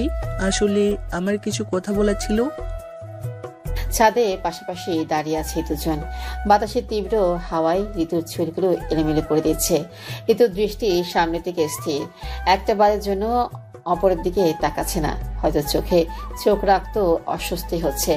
আর এদিকে অভ্র ব্যস্ত ঋতুকে খুঁটিয়ে খুঁটিয়ে দেখতে।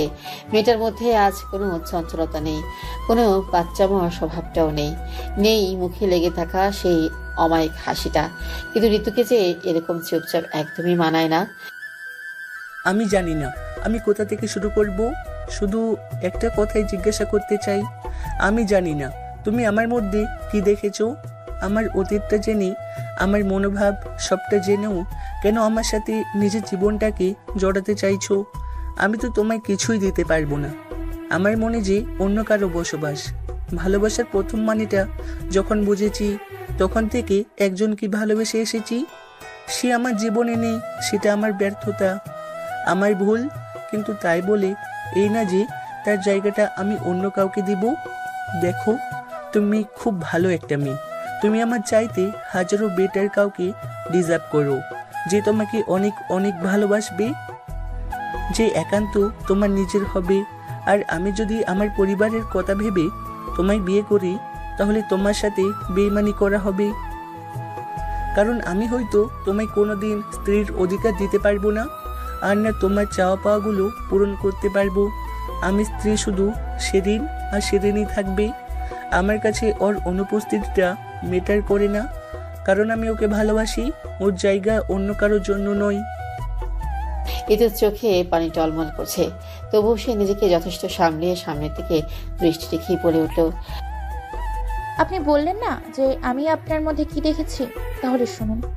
আমি আপনার মধ্যে নিঃস্বার্থ ভালোবাসা দেখেছি, ভালোবাসার মানুষটিকে হারানোর যন্ত্রণা দেখেছি, জীবনে ঘুরে দাঁড়ানো দেখেছি, ভেঙে চুরমার হয়ে যাওয়া মানুষটিকে পরিবারের জন্য শক্ত হতে দেখেছি, হাজারো কষ্ট বুকে চেপে রেখে হাসতে দেখেছি, সময় অসময় বিপদে সবার পাশে দাঁড়াতে দেখেছি।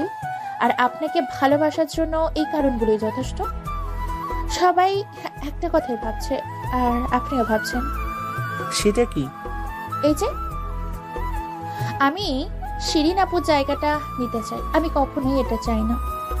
আপনি যদি কখনো শিরিন আপুকে ভুলে যান, তাহলে সবচেয়ে বেশি মন ক্ষুণ্ণ আমি হব। তাহলে ভাববো আপনার ভালোবাসা তীব্র ছিল না। আমি আপনার জীবনের সাথে জড়াতে চাই ঠিকই, কিন্তু আপনার মনে যে জায়গাটা চাই এমন মনোবাসনা বা উদ্দেশ্য আমার নেই।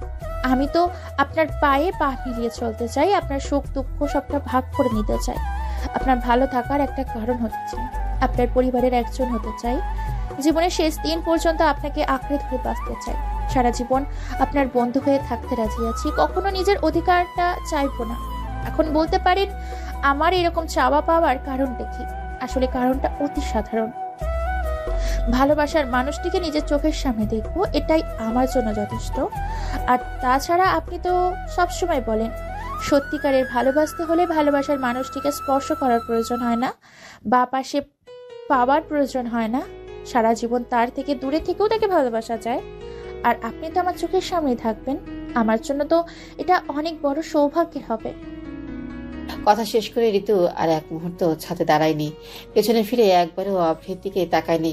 হয়তো তাকালে দেখতে পেত অভ্রের বিস্ময়কর চকচকে চোখজোড়া, যা ঋতুকে পর্যবেক্ষণ করেছে এতক্ষণ। অভ্রের কিছুতেই বিশ্বাস হচ্ছে না ঋতু ওকে এত গভীরভাবে ভালোবাসে। অভ্রের ডাউট ছিল যে ঋতুর মনের অনুভূতিগুলো হয়তো শুধু ভালোবাসায় সীমাবদ্ধ, কিন্তু আজ ঋতুর বলা কথাগুলো এবং ঋতুর চোখে ভাষা বুঝিয়ে দিয়েছে ও অভ্রকে কতটা ভালোবাসে। বাড়িতে এখনো বিয়ের আয়োজন চলছে। সন্ধ্যা থেকে শুরু হবে বিয়ে। প্রথমে রেজিস্ট্রি, তারপর ধর্মীয় মতে বিয়ে হবে দুজনের। এদিকে বিন্দু খুব মনোযোগ সহকারে কাজ করছে, মুখে নেই কোনো হাসি, চঞ্চল চোখ দুটো শান্ত হয়ে গেছে কিছুক্ষণ আগে। একটু আগেও তো খুব ফুরফুরে মেজাজে ছিল। রান্নাঘরে দাঁড়িয়ে থাকা শুধু বিন্দু নয়, সাথে জাইমা বেগম, রেহানা বেগম এবং আঞ্জুমান চৌধুরীর মুখেও যথেষ্ট মলিনতার ছাপ দেখা যাচ্ছে। আসলে তো সকাল সকাল খান পরিবার বাড়িতে এসে হাজির হয়েছে এবং তাদের সঙ্গে এসেছে তাদের একমাত্র মেয়ে রাইমা। রাইমার এই বাড়িতে আসাটা কারো কাছে ভালো লাগেনি। অনেকের কাছে রাগ, অনেকের কাছে ক্ষোভ দেখা দিচ্ছে। তবে বিন্দুর ভেতরটা অন্য কারণে জ্বলে পড়ে যাচ্ছে। যখন শিশিকে রাইমার সাথে খুব স্বাভাবিক আচরণ করতেই দেখলো, তখনই মনের গভীর থেকে উদয় হওয়া সূক্ষ্ম অনুভূতিগুলো আবারও হাওয়ায় মিলিয়ে গেল। শিশির এমনভাবে রাইমার সাথে কথা বলছিল যে ওদের দুজনের মধ্যে সব আগের মতোই ঠিক আছে। কেন এসেছে আবার? এই মেয়ে নির্ঘাত আবার শিশিরের জীবনে জড়াতে চাইছে, আবার চেষ্টা করবে শিশিরকে ফাঁসানোর। ওর মতো নির্লজ্জ বেহায়া মেয়ে আমি আর একটাও দেখিনি। এত কিছু করেও তারপরও আবার এই বাড়িতে পা রাখার সাহস করেছে। আমি কিছু জানি না, আমার মাথা একদম কাজ করছে না। আমার ছেলের উপর থেকে এই মেয়ে কবে নজর ছাড়াবে আল্লাহ জানে। এমনিতেই আমাদের জীবন জাহান্নাম বানিয়ে দিয়েছিল ওই ভূষণ, এখন আবার এই মেয়ে এসেছে। আমি বুঝতে পারছি না আঞ্জু, তোর ভাই কোন আক্কেলে ওদের দাওয়াত করতে গিয়েছিল বলতো? এই মানুষটার উপর এখন আমার রাগ হচ্ছে। আমার ছেলে মেয়ে দুটোর উপর একটার পর একটা খারাপ ছায়া পড়েই যাচ্ছে। বিন্দু নিশ্চুপ, চোখে পানি টলমল করছে। খুব চেষ্টা করছে নিজেকে সামলানোর, কিন্তু পারছে না। জাইমা বেগম মেয়েকে খুব ভালো করে পর্যবেক্ষণ করলো। সে হয়তো বুঝতে পেরেছে মেয়েটার মনে কি চলছে। জাইমা বেগম বিন্দুর থেকে দৃষ্টি সরিয়ে রেহানা বেগম ও আঞ্জুমান চৌধুরীকে উদ্দেশ্য করে বলল, ও থামবে তোমরা? কি তখন থেকে এক কথাই বলে যাচ্ছ বলো তো? আর ভাবি, চোখ মুছো বলছি। আচ্ছা রাইমা আসুক, আর যেই আসুক না কেন, আমাদের শিশিরকে অবুঝ বাচ্চা যে ও কি ফাঁসিয়ে ফেলবে। আগের শিশির হলে হয়তো তোমাদের মতো আমিও ভয় পেতাম, কিন্তু এখন আমাদের শিশির অনেকটাই বদলে গেছে, বুঝদার হয়েছে। সবচেয়ে বড় কথা, ও তো এখন একজনের সাথে কমিটেড। আর বাকি রইলো ভাইজানের কথা। ভাইজানের কি দোষ বলো তো? ভাইজানের সাথে তার বিজনেসের সাথে জড়িয়ে আছে মিস্টার খান। এখন ওনাকে দাওয়াত না দিলে খারাপ দেখায়, তাই দাওয়াত দিয়েছে। তোমরা দয়া করে মাথা থেকে সব ঝেড়ে ফেলো তো। বিন্দু সেখানে আর এক মুহূর্ত দাঁড়িয়ে থাকেনি, পা বাড়ায় নিজের ঘরের উদ্দেশ্যে। বিন্দু ওর রুমে ঢুকতেই ওর রুমের বিছানায় রাইমাকে বসে থাকতে দেখেই ভ্রু কুঁচকে তাকায়। কিছু জিজ্ঞেস করতে যাবে তার আগেই রাইমা বলে ওঠে, হে হাই বিন্দু, কেমন আছো? তোমাকে যে আবার দেখবো ভাবিনি। বিন্দু রাইমার কথা প্রথমে ধরতে না পেরে ভ্রু কুঁচকে জিজ্ঞাসা দৃষ্টিতে তাকায়। মানে? না তেমন কিছু না। রাইমা কিছু বলতে যাবে, ঠিক তার আগে ওর মোবাইলে একটা মেসেজ টোন বেজে ওঠে। রাইমা ফোনটা হাতে নিয়ে বাঁকা হাসি দেয় আর বিন্দুকে উদ্দেশ্য করে বলে, দেখেছো তোমার ভাইটা না এক মুহূর্তের জন্য আমাকে ওর আশেপাশে না দেখলে ভয় পেয়ে যায়। আমার ভাই মানে? শিশিরের কথা বলছি। হেইছে আমাকে মেসেজ করছে, বেবি তুমি কোথায়? আসলে ও আমাকে নিয়ে অনেক পজিটিভ, একটু চোখের আড়াল হলে পাগল হয়ে যায়। বিন্দু এবার একটা তপ্ত শ্বাস ফেলে বলল, আমার জানা মতে তোমাদের ব্রেকআপ আরো 4 বছর আগেই হয়ে গেছে, এঙ্গেজমেন্ট ভেঙে গিয়েছে। শুনেছি তোমাকে অন্য পুরুষের সাথে ঘনিষ্ঠ অবস্থায় দেখেছেন উনি। তা আমার মনে হয় না শিশির ভাইয়ের রুচি এতটা খারাপ হয়ে গেছে যে অন্যের ব্যবহার করা জিনিস সে পছন্দ করবে। রাইমা রক্তচক্ষুরে বিন্দুর দিকে তাকায়। হে ইউ, কি বললে তুমি? আর কি বললে আমাদের ব্রেকআপ? এই বলে রাইমা উচ্চস্বরে হেসে ফেল। বিন্দু ভ্রু কুঁচকে তাকিয়ে আছে ওর দিকে। রাইমা হাসি থামিয়ে ফোনের কিছু ছবি বের করে বিন্দুর সামনে তুলে ধরল। ছবিগুলো দেখে বিন্দুর শীতা দিয়ে স্রোত বয়ে গেল, থমকে গেল দুনিয়াটা। ছবিটাতে শিশির এবং রাইমা সাদা চাদরে মোড়ানো অনেক ঘনিষ্ঠ অবস্থায় একসাথে বিছানায় রয়েছে। নিশ্চয়ই আর কিছু বলার প্রয়োজন নেই। আচ্ছা তুমি বলো তো, শিশিরের বিহেভ দেখে মনে হয়েছে আমাদের মধ্যে সম্পর্ক খারাপ? আমাদের মধ্যে সবকিছু ঠিক আছে। আচ্ছা এ বাড়িতে এসে শুনলাম তোমার আর শিশিরের বিয়ের কথা নাকি চলছে। আমি বুঝি না শিশিরের এখনো এই দয়া দাক্ষিণ্য করার অভ্যাসটা গেল না। কি করবে বলো? নিজেদের বাড়ির মেয়ে এত বড় একটা স্ক্যান্ডেলের পর ধর্ষিতার তকমা লাগার পর কোথায় বা ঠাঁই পাবে? আশেপাশের মানুষ বাজে কথা বলে এই পরিবার নিয়ে। পরিবারের সম্মান বাঁচাতে এই পরোপকারে নেমে পড়েছে। তাই বলি এইটা না শিশির তোমাকে ভালোবাসে। ভালোবাসার হলে তো 5 বছর আগে আর ছুঁড়ে ফেলতো না। যাই হোক, আমি এখন যাই, শিশির ওয়েট করছে। Best of luck. এই বলে সেখান থেকে চলে যায় রাইমা। বিন্দু যেন কথা বলতেই ভুলে গেছে। ভেতরটা পুরো ফাঁকা ফাঁকা লাগছে, কান্নাগুলো সব দলা পাকিয়ে রয়েছে। বিন্দু এক পাও এগোতে পারেনি, ধপ করে সেখানেই বসে পড়ল। চোখে নামলো অজস্র বর্ষণের ধারা, ঠোঁট জোড়া কাঁপছে। বিড়বিড় করে একাই বলতে লাগলো, আই হেট ইউ। আমি কখনো আপনাকে ক্ষমা করবো না, কখনো না। দুপুরবেলা ছাদে সবাই হই হুল্লোড়ে মেতে উঠেছে। উদ্দেশ্য মূলত রিক আর বর্ষার সাথে রং খেলা। ছেলে মেয়েদের সাদা জামা ও পাঞ্জাবিতে আবিরের ছড়াছড়ি। রিক, ঋতু, বর্ষা, অভ্র, শিশির সবাই উপস্থিত সেখানে। শুধু বিন্দুকে দেখা যাচ্ছে না। এদিকে শিশিরে দুচোখ এদিক ওদিকে খুঁজে বেড়াচ্ছে এই কাঙ্ক্ষিত মানুষটিকে। এই ঋতু, জান কই? দেখছি না তো ওকে। ও নিচে মিষ্টিকে দিয়ে খবর পাঠিয়েছিলাম, কিন্তু এখনো তো এলো না। এদিকে আমরা সবাই মজা করছি, আর ও রুমে বসে একা কি করছে? আজ সকাল থেকে জানের মুখটা ভার হয়ে আছে। হ্যাঁ রে শিশির, রাইমার আশাতে জান আপসেট নয় তো? আমি শিওর ওই ডাইনের জন্য আমার বোনটার মন খারাপ। ইচ্ছে তো করছিল চুলের মুঠি ধরে বাসা থেকে বের করে দেই। আপু, আপনি অর্ডার দিলেই কাজটা করতে পারি আমি। সাথে আমিও সাহায্য করব। এই একটা কাজ করলে কেমন হয়? পেছনের ঝিলটা থেকে 2-3 বার চুবিয়ে নি পেটনিটাকে। এই তোরা থামবি? শুরু হয়ে গেল আবার আবল তাবল কথা। শিশির ভ্রু কুচকালো, কিছু একটা ভাবলো। ঠিক তখনই ঋতু বলে উঠল, আচ্ছা আমি জানকে নিয়ে আসছি। এই বলে ঋতু নিচে চলে যায়। বিন্দুকে নিয়ে প্রায় 5 মিনিট পর উপরে আসে। এক প্রকার টেনে নিয়ে এসেছে বিন্দুকে। শিশির ভাইয়া, এ নাও নিয়ে এসেছি তোমার জানকে। আসতেই চাইছিল না, ঘরের এক কোণে চুপ করে বসেছিল। ঋতুর কথা শেষ হতে রিক বিন্দুর কাছে গেল, মাথায় হাত রেখে আস্তে করে জিজ্ঞেস করলো, কি হয়েছে বনু, মন খারাপ? বিন্দু মাথা নিচু করে রাখা অবস্থায় আস্তে করে মাথা নাড়ালো। এবার বর্ষা বিন্দুর কাছে গিয়ে বর্ষা বলল, জান প্লিজ আগের মতো চুপচাপ হয়ে যাস না, তোকে একদম চুপচাপ শান্ত মানায় না। কালে তো আমরা সবাই কত এনজয় করলাম, আর আজ তুই মন খারাপ করে বসে আছিস। কই না তো আপি, আমি একদম ঠিক আছি। বিন্দু মৃদু হাসলো, শিশিরের দিকে একটা বারের জন্য তাকায়নি। এদিকে শিশিরকে বিন্দুর এই চুপ থাকাটা নতুন ঝড়ের আভাস দিচ্ছে। হঠাৎ করে ঋতু কোথা থেকে এসে বিন্দুর গালে রং লাগায়। মেতে উঠলো আবার সবাই আনন্দ করতে। শিশির এক দৃষ্টিতে তাকিয়ে আছে বিন্দুর দিকে। তখন পেছন থেকে অভ্র এসে বলল, কি রে, কি ভাবছিস? কোন কারণে মহারানী আমার উপর রেগে আছে? এমনটা মনে হওয়ার কারণ? সকাল থেকেই দেখছি দূরে দূরে থাকছে, একটা বারের জন্য সামনে আসেনি।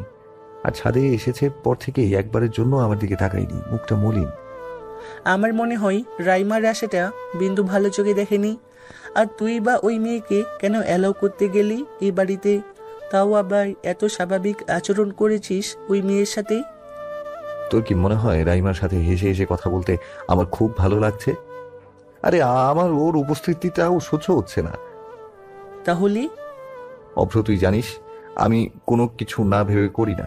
দেখ, রাইমার সাথে ভূষণের একটা লিঙ্ক আছে, আর আমি 100% শিওর মিনিস্টার জালালের সাথেও একটা লিঙ্ক আছে। রাইমার সাথে ভালো ব্যবহার করার একমাত্র কারণ হচ্ছে ওকে ওভার কনফিডেন্ট করে দেয়া। আর তোরা খুব ভালো করেই জানিস কালপ্রিট ওভার কনফিডেন্ট হয়ে নিশ্চয়ই কোনো ভুল করে, আর সেই দিনটার অপেক্ষায় আছি আমি। আচ্ছা বুঝলাম, তাহলে বিন্দু রানীকে সবটা খুলে বল, ও মনে হয় ভুল বুঝছি। আমি কি জানতাম নাকি মহারানী রেগে বোম হয়ে থাকবে? তবে একটা জিনিস আমার খুব ভালো লাগছে, ও যতই বলুক আমাকে ঘৃণা করে, কিন্তু ওর হাব ভাবে বোঝা যায় না। এই যে আমার ধারের কাছে কোনো মেয়েকে দেখলেই রাগে ফুঁসতে থাকে, কিন্তু আমি কাছে গেলেই কাঁপাকাঁপি শুরু হয়ে যায়। অভ্র ঠোঁট টিপে হাসলো। শেষে মুখ ফসকে কি বলে ফেলেছে ভাবতেই লাজুক ভঙ্গিতে ঠোঁটে হাসি রেখে মাথা চুলকালো। হয়েছে, এখন যা কথা বল ওর সাথে। শেষে হাসিচোখ মাথা নাড়িয়ে দু হাতে রং নিয়ে এগিয়ে গেল বিন্দুর দিকে। পেছন থেকে গালে এবং গলায় রং ছোয়ালেও আলতো ভাবে। বিন্দু চমকে সঙ্গে সঙ্গে পেছনে তাকায়। মনে পড়ে যায় রাইমা এবং শিশিরকে একসাথে ঘনিষ্ঠ মুহূর্তের ছবি। এদিকে আজ শিশিরের মুখের হাসিটা আজ খুব করে পোড়াচ্ছে বিন্দুকে। শিশির এগিয়ে গিয়ে বিন্দুর কপালে ঠোঁট ছোঁয়ায়। এতে বিন্দুর ক্ষোভ, রাগ, অভিমান আর বেশি বেড়ে যায়, যার ফলে আচমকা শিশিরকে ধাক্কা দিয়ে দূরে সরিয়ে দেয়। শিশির এমন কিছু হবে আজ করতে না পেরে ব্যালেন্স হারিয়ে দু কদম পিছিয়ে চলে যায়। অবাক দৃষ্টিতে তাকিয়ে আছে বিন্দুর দিকে। বিন্দুর চোখ লাল হয়ে আছে, চোখে পানি টলমল করছে। আপনাকে আর কতবার বলবো আমার থেকে দূরে থাকতে? এই সামান্য কথাটা বুঝতে পারেন না আপনি? আপনি বুঝতে পারেন না আমি আপনাকে ঘৃণা করি? আপনি যখন আমায় স্পর্শ করেন আমার শরীর ঘিন ঘিন করে। কেন আসেন আপনি আমার কাছে? কয়জন লাগে আপনার? বলুন কয়জন লাগে? বিন্দুর চিৎকারে সবার দৃষ্টি ওর দিকে। শিশু অবাক হয়ে তাকিয়ে আছে বিন্দুর দিকে। বিন্দুর কথাগুলো কানে আসতেই বুকে একটা চিনচিনে ব্যথা অনুভব করছে শিশির। জান, বিহেভ ইউরসেলফ। এভাবে কেন কথা বলছিস শিশিরের সাথে? আর কিভাবে বলবো ভাইয়া? এতদিন ধরে খুব ভদ্রভাবে কথা বলছিলাম আমি, কিন্তু সেটা তো আপনি ডিজার্ভ করেন না। আপনাকে বলেছি না আমার থেকে 10 হাত দূরে থাকতে? আমার কাছে আসতে মানা করেছি না? রেহাই কেন দিচ্ছেন না আমায়? প্লিজ মুক্তি চাই আমার। আপনার এই বেড়াজাল আমার সহ্য হয় না। দেখুন আমি সব সহ্য করতে পারি, কিন্তু কারোর দয়া সহ্য করতে পারি না আমি মানছি আমার জীবনটা নষ্ট হয়ে গেছে, আমি অসহায়, তাই বলে এই না আমি আপনার সহানুভূতি নিয়ে চলবো। আর আপনার কয়জনের প্রয়োজন হয়? হ্যাঁ, এক নারীতে হয় না আপনার? কি মনে করেন আপনি আমাকে? বলুন কি মনে করেন? কিসের এত জোর আপনার আমার উপর? কি হই আমি? রক্ষিতা বানিয়ে রেখে? ব্যাস বিন্দু আর কিছুই বলতে পারে না। তার আগে শিশির বিন্দুর গালে সজোরে চড় বসায়। বিন্দু তাল সামলাতে না পেরে ছিটকে গিয়ে মাটিতে পড়ে। শিশিরের চোখ দিয়ে আগুন ঝরছে, রাগে কপালের রগগুলো ফুলে উঠেছে। শিশির আর এক মুহূর্ত দেরি না করে সঙ্গে সঙ্গে বিন্দুকে টেনে দাঁড় করায়। দুবাহু চেপে ধরে চিৎকার করে বলে, রক্ষিতা মানে কি তুই জানিস? কদিন গিয়েছিস আমার বিছানায়? বল, কদিন গিয়েছিস? আমি কি আজ অব্দি কখনো তোর সাথে অসভ্যতামি করেছি, বাজে বিহেভ করেছি? কি করেছি বল, যার জন্য এত লেম কথা বলছিস? আমার ক্যারেক্টার নিয়ে কথা বলতে একটুও বাচ্ছে না মুখে? আমি খোলা বইয়ের মতো নিজেকে তোর সামনে তুলে ধরেছি, তবুও তোর বিশ্বাস হচ্ছে না। মুক্তি চাইতো, তাই না? দিলাম মুক্তি। শিশির আর এক মুহূর্ত সেখানে দাঁড়ায়নি। বিন্দুকে ছেড়ে দিয়ে সেখান থেকে বেরিয়ে যায়। আড়াল থেকে কেউ এসব দেখে বাঁকা হাসলো। হঠাৎ এসে একটা নাম্বারে ফোন লাগালো। কাজ হয়ে গেছে, তুমি যেভাবে বলেছিলে সেটাই করেছি। এখন দুজনের মাঝে এতটা দূরত্ব সৃষ্টি হয়েছে যে চাইলেও সহজে আগের মতন দুজন এক হতে পারবে না। তুমি বরং ফাইনাল কাজটা করে ফেলার প্রিপারেশন নাও। যা করার আজ রাতেই করতে হবে। এবার আর বিন্দু রানীর নিস্তার নেই। এই বলে রাইমা উচ্চস্বরে হাসতে লাগে। ওপাশে ব্যক্তি কি বলেছে তা শোনা যায়নি। এদিকে বাবার কবরের পাশে চিৎকার করে কাঁদছে বিন্দু। না, আজ নিজেকে শান্ত করার চেষ্টা করছে, আর না মানসিকভাবে শক্ত হওয়ার চেষ্টা করছে। সে জানে আজ সে শিশিরকে অনেক অনেক কষ্ট দিয়েছে, কিন্তু কি করবে বিন্দু? বিন্দু চায় না আর দুর্বল হতে। তবে শিশিরের উপর অনেক ক্ষোভ আর অভিমান জন্মেছে আজ। বিন্দু ভেবেছিল শিশির হয়তো বলবে রাইমার সাথে ওর কোনো সম্পর্ক নেই, রাইমার দেখানো ছবিগুলো মিথ্যে, সবটা ক্লিয়ার করবে আজ। কিন্তু তা একদমই হয়নি। তাহলে কি রাইমার কথাগুলো আর ছবিগুলো সব সত্যি? বিন্দুর সামনে এসে কেউ দাঁড়ায়। বিন্দু কোন রকম নিজেকে সামনে থেকে তাকায়। অভ্র দাঁড়িয়ে আছে, সঙ্গে ঋতু। তবে আজ অভ্রের মুখে কোনো মলিনতা ও নম্রতাও নেই, আছে অজস্র রাগ। এটা তুমি কি করলে বিন্দু? তুমি জানো শিশির আজ কতটা কষ্ট পেয়েছি? এত নোংরা জঘন্য কথাগুলো তুমি ওকে কি করে বলতে পারলে? আচ্ছা, ও কি দোষ করেছে বলো তো? বিন্দু এখনো মাথা নিচু করে এই কাছে। ঋতু এবার বিন্দুর পাশে বসে ওকে এক হাত দিয়ে জড়িয়ে ধরে বলল, জান ভাইয়া তোকে কতটা ভালোবাসে। এটা জানার পরও তুই কি করে এই ব্লান্ডারটা করলি?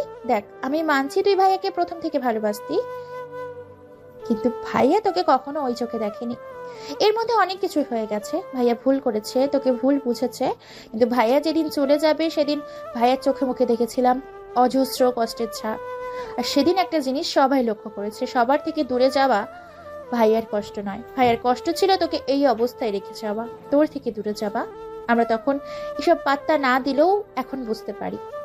ভাইয়ার আসার পর থেকে দেখছি তোর প্রতি পজিটিভনেস, কেয়ারিং, তোকে হারানোর ভয় সবটা দেখেছি আমরা। আচ্ছা, তুই কি একটা কথা জানিস? তোকে যে অনেক দিন যাবত কিছু মানুষ ফলো করছিল। ঋতুর কথায় বিন্দুর টনক নড়ল। বিন্দুর তো সবসময় মনে হতো যে ওকে কেউ ফলো করে, তবে এখন সেটা মনে হয় না। বিন্দু জিজ্ঞেস দৃষ্টিতে ঋতুর দিকে তাকায়। হ্যাঁ, কিছু লোক তোকে ফলো করতো, তারা কে বা কারা আমি তা ঠিক বলতে পারবো না। আমি তো শিশির ভাইয়া আর রিক ভাইয়ার কথাও শুনেছিলাম। তুই জানিস যারা তোকে ফলো করতো শিশির ভাইয়া তাদের শাস্তি দিয়েছে। এরপর থেকে 24 ঘন্টা তোর পেছনে ভাইয়ার গার্ডরা থাকে, তোর আড়ালে তোকে সুরক্ষা দেয় তারা। ভাইয়া সব সময় তোর কথাটা এভাবে জান। আর এসব নিশ্চয়ই এমনি এমনি করে না, সে তোকে ভালোবাসে সেই জন্যই করে। আর এটা তুইও জানিস, তবু কেন এই ভুলটা করলি? আচ্ছা বিন্দু, তুমি কি কোনো কারণে রাইমার জন্য এরকম করলে? আমি শিওর রাইমা শিশিরের সাথে সখ্যাতা দেখে তুমি এমনটা করলে। আপনার কি মনে হয় ডক্টর বাবু, আমি ওদের একসাথে কথা বলতে দেখে এইসব বলছি?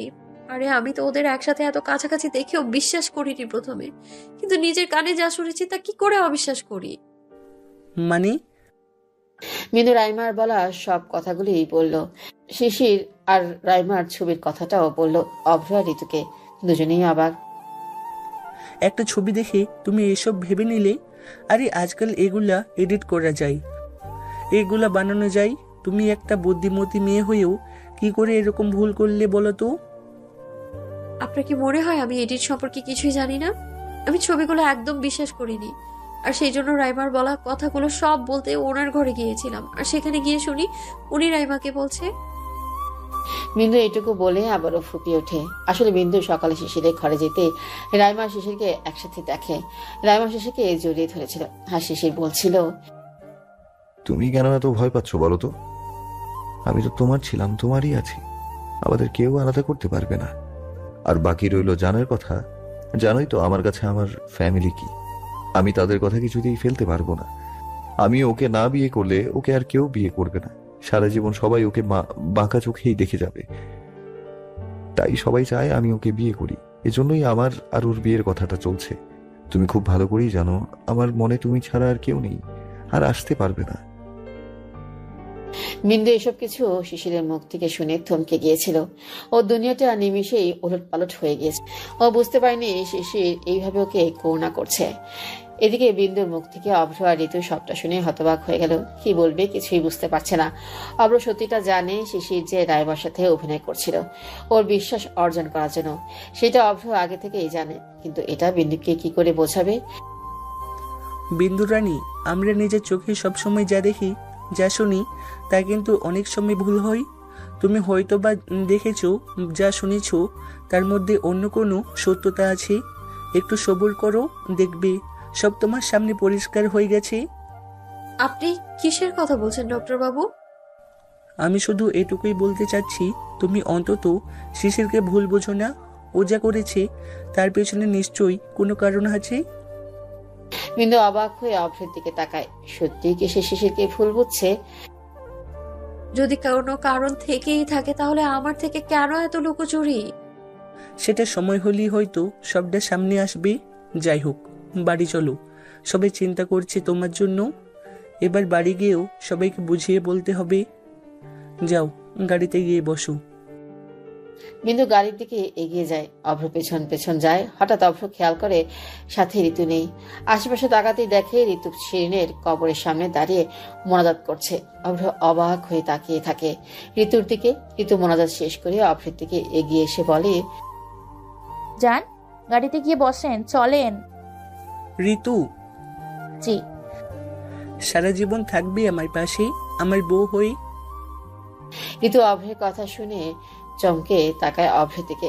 সঙ্গে সঙ্গে দুফোঁটা অশ্রু ঝরে পড়ে চোখ দিয়ে। আমি জানি না তোমাকে কতটা ভালো রাখতে পারবো, আদৌ ভালো রাখতে পারবো কিনা, তোমাকে সুখী করতে পারবো কিনা জানি না। তবে আজ স্বার্থপর হতে ইচ্ছা করছে, নিজের স্বার্থের কথা ভাবতে ইচ্ছা করছে। আর আমার স্বার্থ হচ্ছে তুমি আমার সাথে থাকলে আমি ভালো থাকবো। আমি আবার নতুন করে বাঁচতে চাই। দেবে আমার এলোমেলো জীবনটাকে গুছিয়ে। ঋতু আর এক মুহূর্ত দেরি না করে অভ্রের বুকে ঝাঁপিয়ে পড়ে। ঋতু কাঁদছে, কিন্তু এটা তো সুখের কান্না। এদিকে দূর থেকে বিন্দু এদের কাণ্ড দেখে ঠোঁটে তৃপ্তির হাসি ফোটালো। সঙ্গে সঙ্গে শিশিরের কথা মনে পড়তে এই মুখটা আবারও মলিন হয়ে যায়। এই পাগলি মেয়ে, কাঁদছো কেন? মিস বকবক, এই মুখে হাসিটাই মানাই। ঋতু আর অভ্র দুজনেই মুচকি হাসলো। সন্ধ্যা হয়ে গেছে আর আত্মীয় স্বজনে গেজ করছে পুরো চৌধুরী বাড়ি। রেজিস্ট্রার ও কাজী সাহেব এসে পড়েছে। একটু পরেই বর্ষা আর রিকের বিয়ে সম্পন্ন হবে। কেউ বিয়ে বাড়ির কাজে আর কেউ সাজগোজ নিয়ে ব্যস্ত। কিন্তু বিন্দুর মনটা ছটফট করছে, বারবার শত দরজার দিকে তাকাচ্ছে। 10 থেকে 15 বার গিয়ে অভ্র আর সোহানকে জিজ্ঞেস করেছে শিশিরের কথা, কিন্তু উত্তর ছিল জানি না। সবাই শিশিরকে ফোনে ট্রাই করছে, পাচ্ছে না। বিন্দু আজ কালো রঙের শাড়ি পরেছে। শিশিরের পছন্দের রং এটি। খোপা করা চুলে বেলি ফুল গাঁথা, হালকা সাজগোজ, এতেই যেন মায়াবী পরি লাগছে। কিন্তু যার জন্য তৈরি হয়ে এসেছে সেই তো নেই। বর্ষা রিকে রেজিস্ট্রি হয়ে গেছে। ধর্মী মতে বিয়ে হওয়ার ঠিক আগ মুহূর্তে সদর দরজা দিয়ে প্রবেশ করলো শিশির। তোমরা সবাই বসে আছো কেন? শুরু করো। তোমার জন্যই তো ওয়েট করছি। কই ছিলে? কাঁদছিল। বোনের বিয়েতে রেখে কি কাজে গেছো তুমি? হয়েছে তো, ছেলেটা তো এসে পড়েছে, এবার বিয়ে শুরু করতে বলো। বিন্দু এক দৃষ্টিতে তাকিয়ে আছে শিশিরের দিকে। শিশিরের পুরো ফর্মাল গেটআপে, সাদা কালো স্যুট, কালো প্যান্ট, চুলগুলো সেট করা, খুব সুন্দর লাগছে, কিন্তু ভুলেও শিশির একটা বারের জন্য বিন্দুর দিকে তাকায়নি। বিন্দু শাড়ি পরলে সবসময় মুগ্ধ দৃষ্টিতে তাকিয়ে থাকতো শিশির, কিন্তু আজ একটা বারের জন্য শিশির বিন্দুকে দেখছে না। শিশিরের ইগনোরেন্স খুব পোড়াচ্ছে বিন্দুকে। এবার বিন্দু আরো বেশি অনুতপ্ত হলো নিজের ব্যবহারের জন্য। বিন্দুর হঠাৎই চোখে পড়লো শিশিরের হাতের দিকে, সাদা ব্যান্ডেজে মোড়ানো হাতটা। বিন্দু সোহানকে ডেকে জিজ্ঞেস করলো, ভাইয়া আপনার স্যারের হাতে কি হয়েছে? আমি তো ঠিক জানি না ভাবি, তবে আন্দাজ করতে পারছি। কি? আসলে স্যারের যখন খুব রাগ বা কষ্ট হয় তখন এইভাবে নিজের আঘাত করে, আর যা ধরুন পা হাত পা কেটে যায়। লন্ডনে তো একবার ঠান্ডা বরফ পানিতে ঝাঁপিয়ে পড়েছিল, তারপরে শরীরে কাটাছেঁড়া ছিল অনেক জায়গায়, কিন্তু লবণাক্ত হওয়ার কাটা জায়গাগুলোতে ইনফেকশন হয়ে গিয়েছিল। বিন্দু আর বুঝতে বাকি রইল না তখন শিশিরের সাথে অমন ব্যবহার করায় শিশির নিজের হাতেরই এই অবস্থা করেছে। সব রাগ নিজের উপর ছেড়েছে। নিমিষে বিন্দুর চোখ ভরে আসে। বর্ষার দিকের বিয়েটা সুন্দরভাবে সম্পন্ন হয়েছে, সবাই বসে হাসি মজা করছে। ঠিক তখনই একটা বাচ্চা ছেলে এসে বিন্দুকে বলল, রান্নার ওইখানে ওকে কেউ ডাকছে। বিন্দু ভাবলেও হয়তো রান্নার লোক হবে, কিছু জিজ্ঞেস করার জন্য বিন্দুকে খুঁজছে। বিন্দু বাসার পেছনের দিকে পা বাড়ায়। তা আমার না হওয়া ভাবি তো এখন সত্যিকারের ভাবি হয়ে গেল, আর এই জন্য আমি একটু খুশি হইনি। কেন? যেহেতু আপনি আমার ভাবি হলো, তাই টিভি সিরিয়ালের টিপিক্যাল ননদের মতো অত্যাচারটা করতে পারবো না। সবাই হাসছে। তখন রিক ঋতুর কানটা টেনে ঠাট্টার স্বরে বলল, দুষ্টু তাই না? আমার বউকে অত্যাচার করবি, দেখিস তোর ননদ তোকে অত্যাচার করবে। এটা সম্ভব না, কারণ আমার জামাই তো তার বাবা মার একমাত্র সন্তান। ঋতুর কথা শুনে অভ্রের কাশি উঠে যায়। এদিকে সবাই সরু চোখে তাকিয়ে আছে ঋতুর দিকে। ঋতু সবার দিকে একবার করে তাকিয়ে সেখান থেকে দৌড়ে ভেতরে চলে যায়। ব্যাপারটা কি হলো? ওর জামাই মানে? মেইন গেটের কাছে বাগানটাতে দাঁড়িয়ে ফোনে কথা বলছিল শিশির। ঠিক তখনই পেছন থেকে মৃদু চিৎকারের আওয়াজ শোনা গেল। শিশির ফোন রেখে আশেপাশে তাকালো, কিন্তু কিছুই দেখছে না। হঠাৎ গেটের বাইরে চোখ পড়তে আটকে উঠল। মুখোশধারী কিছু লোক জোর জবরদস্তি বিন্দুকে গাড়িতে তুলছে। শিশির কিছু সেকেন্ড হতবাক সেখানে দাঁড়িয়েছিল।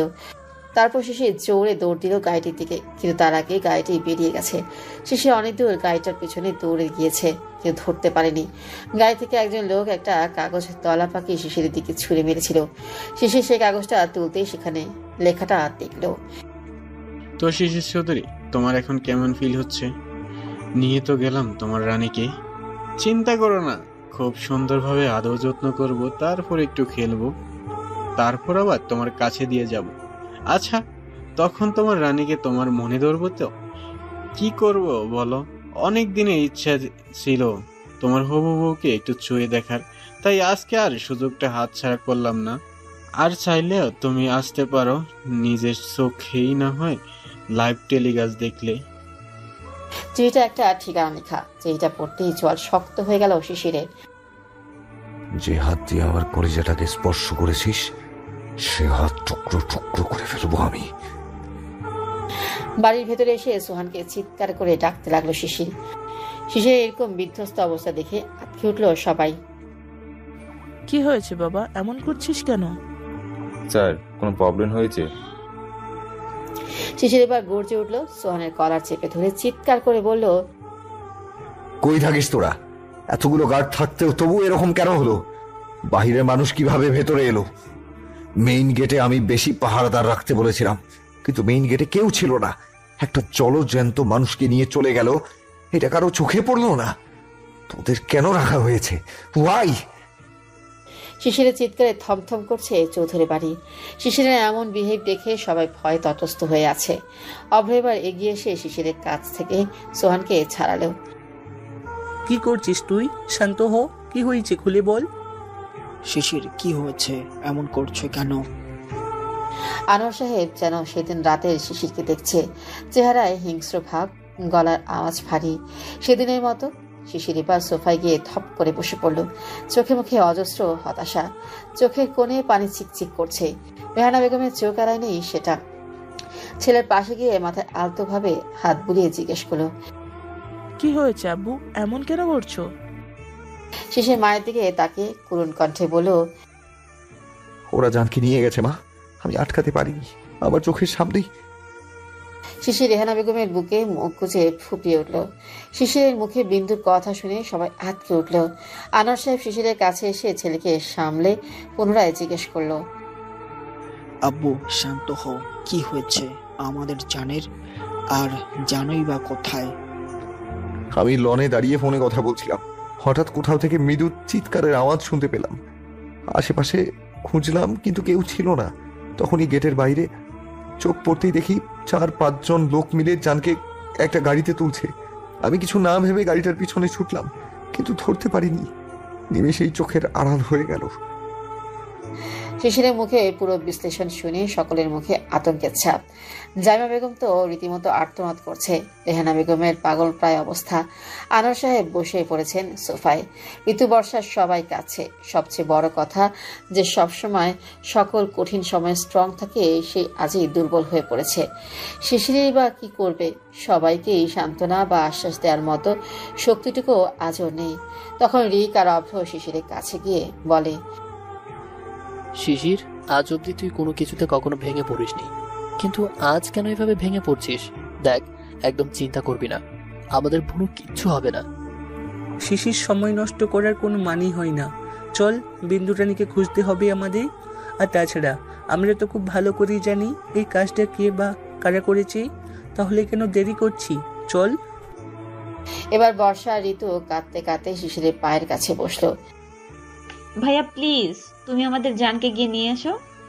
ভাইয়া ও অন্ধকারে ভয় পায়, ও এখনো হয়তো অনেক ভয় পাচ্ছে। প্লিজ গিয়ে নিয়ে এসো। ভাইয়া, আমরা প্রমিস করছি তুমি যা বলবে তাই করব, একটুও দুষ্টুমি করবো না। প্লিজ আমাদের জানকে নিয়ে আসো। ওর কিছু হয়ে গেলে। ঋতু আর কিছু বলার আগে শিশির দুজনকে জড়িয়ে ধরলো। শিশির নিজেকে যথেষ্ট সামলে বলল, কিচ্ছু হবে না জানের, ওর শরীরে একটা আঁচড়ও লাগবে না। প্রয়োজনে নিজের জীবনটা দিয়ে দেবো, ওর কিচ্ছু হতে দিব না। আমি নিয়ে আসছি ওকে। শিশিরের কথায় সবাই খানিকটা আশ্বাস পায়। তখন শিশির, রিক, অভ্র বের হয়ে যায়। সোহান, মিনিস্টার জালালের প্রত্যেকটা ডেরার অ্যাড্রেস খুঁজে বের করো 10 মিনিটের মধ্যে। অভ্র, তুই রাইমার ফোনের লোকেশন বের কর, আর দেখ ও কোথায় আছে। আমি 100% শিওর রাইমা এটার সাথে পুরোপুরি যুক্ত। আর রিক, তুই তোর পুলিশ ফোর্স রেডি রাখ, প্রয়োজন হতে পারে। তখনই সোহান হুট করে এসে বলল, স্যার, আমাদের ইনফরমেশন অনুযায়ী মিস্টার জালালের কোনো দেওয়াত নেই। শিশির কিছুটা চিন্তিত হয়ে পড়ল। ঠিক তখনই ওর মনে পড়ল সেই চিঠিতে লেখা একটা অ্যাড্রেস ছিল। শিশির তড়িঘড়ি করে গাড়িতে উঠে অ্যাড্রেস অনুযায়ী যাওয়ার জন্য রওনা হলো। আমি একটা জিনিস কিছুতেই বুঝতে পারছি না, বিন্দুকে যে বা যারা নিয়ে গেছে তারা চিঠিতে অ্যাড্রেস কেন লিখবে? কারণ এতে করে তো আমরা খুব সহজেই ওকে পেয়ে যাব। এতে কিডন্যাপার্সদের লাভ কি? আমাদের কিছুতেই মনে হচ্ছে না যে ওদের টার্গেট বিন্দু। একদম ঠিক ধরেছিস, ওদের টার্গেট আমি। জানের ক্ষতি করে আমাকে শাস্তি দিতে চাচ্ছে। তুই কি করে এতটা শিওর হচ্ছিস যে এই কাজ মিনিস্টার জালাল করেছে? হয়তো অন্য কোনো শত্রু আছে। দেখ, আমার যত শত্রু আছে তারা ডিরেক্ট আমার ক্ষতি করার চেষ্টা করছে সব সময়। আমার কাজ, আমার প্রফেশন, সবকিছু থেকে আমার ফ্যামিলিকে আমি অনেক দূরে রেখেছি। আমাকে রেখে আমার ফ্যামিলিকে টার্গেট করার প্রশ্নই আসছে না। ইভেন আমার ফ্যামিলিকে চেনার কথাও না। তাহলে বাকি রইল একমাত্র মিনিস্টার জালাল। যেহেতু আমি ওর ছেলেকে মেরেছি, তার প্রতিশোধটাই নিচ্ছে। আর যেহেতু এসব ঘটনা জানকে ঘিরেই ছিল, এখানে ওকে গুটি হিসেবে ব্যবহার করছে। আমাকে শেষ করে তারপর জানের ক্ষতি করবে। ওদের কথার মাঝে হঠাৎ করে সোহান বলে উঠল, স্যার, রাইমান ফোনের লোকেশনের একটা অ্যাড্রেস দেখাচ্ছে। তার মানে তো সন্দেহ ঠিকই ছিল শিশির। রাইমার এই বাড়িতে আসার কারণটা জানকে ওদের হাতে তুলে দেওয়া। শিশিরের চেহারার ভাবভঙ্গি পাল্টে গেছে। হঠাৎ গর্জে উঠে বলল, আই সোয়ার, একটা কেউ আস্ত রাখবো না। কিছুক্ষণের মধ্যেই তারা সেই কাঙ্ক্ষিত জায়গাটিতে পৌঁছে গেল। বাড়ি থেকে দেখে মনে হচ্ছে এটা একটা বাগান বাড়ি, শহরের বাইরে জনমানবহীন একটা এলাকা। শিশির গাড়ি থেকে নেমেই তার সকল গার্ডসদের অ্যালার্ট করে দিল, বুঝিয়ে দিল সবাইকে কি করতে হবে। ঠিক তখনই ওদের সামনে এসে দাঁড়ালো সাদা পোশাকধারী কয়েকজন। আপনাদের মধ্যে শিশির চৌধুরী কে? আমি।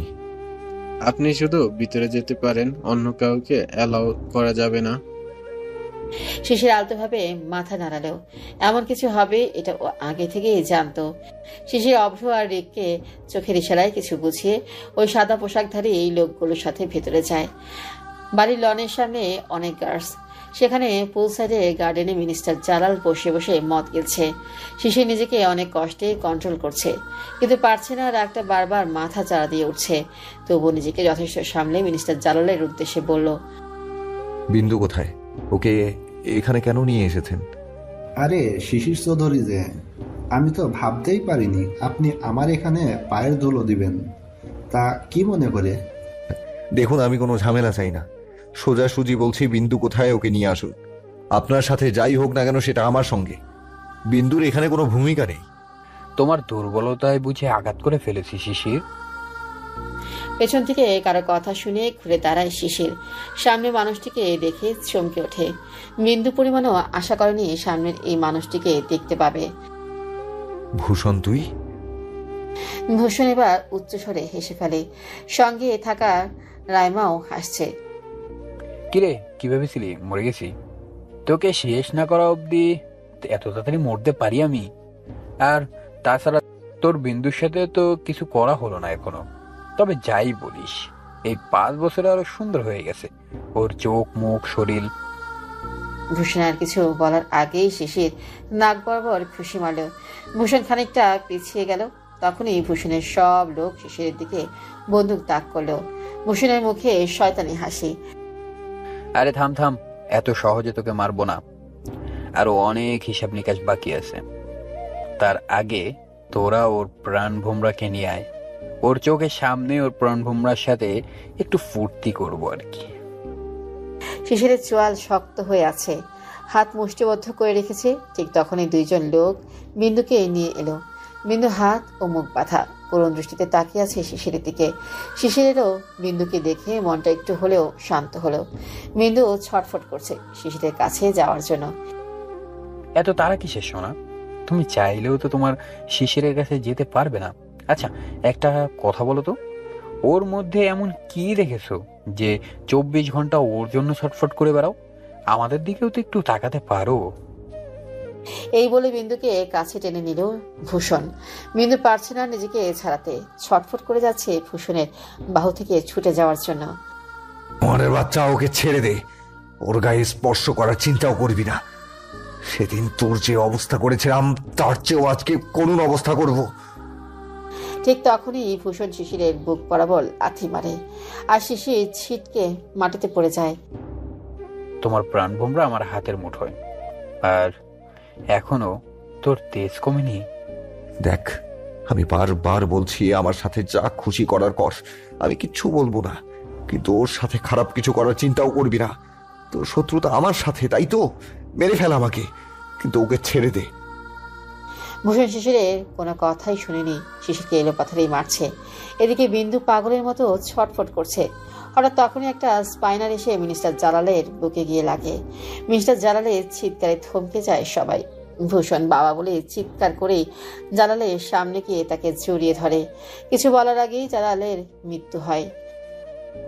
সব কিছুরই শেষ আছে, সব পাপেরই একদিন না একদিন পতন ঘটে। কি করলি তুই? এটা কি করলি? তোকে তো আজ আমি মেরেই ফেলবো। মিশন এই বলে চিৎকার করে শিশিরের দিকে এগিয়ে যাবে, তার আগে সেখানে এলোপাথারি স্পাইনাল বুলেট ছোড়া হয়। শিশির কোনো রকম উঠে বিন্দুকে একটু আড়ালে নিয়ে দাঁড় করায়। হাতের বাঁধন, মুখের বাঁধন সব খুলে দেয় শিশির।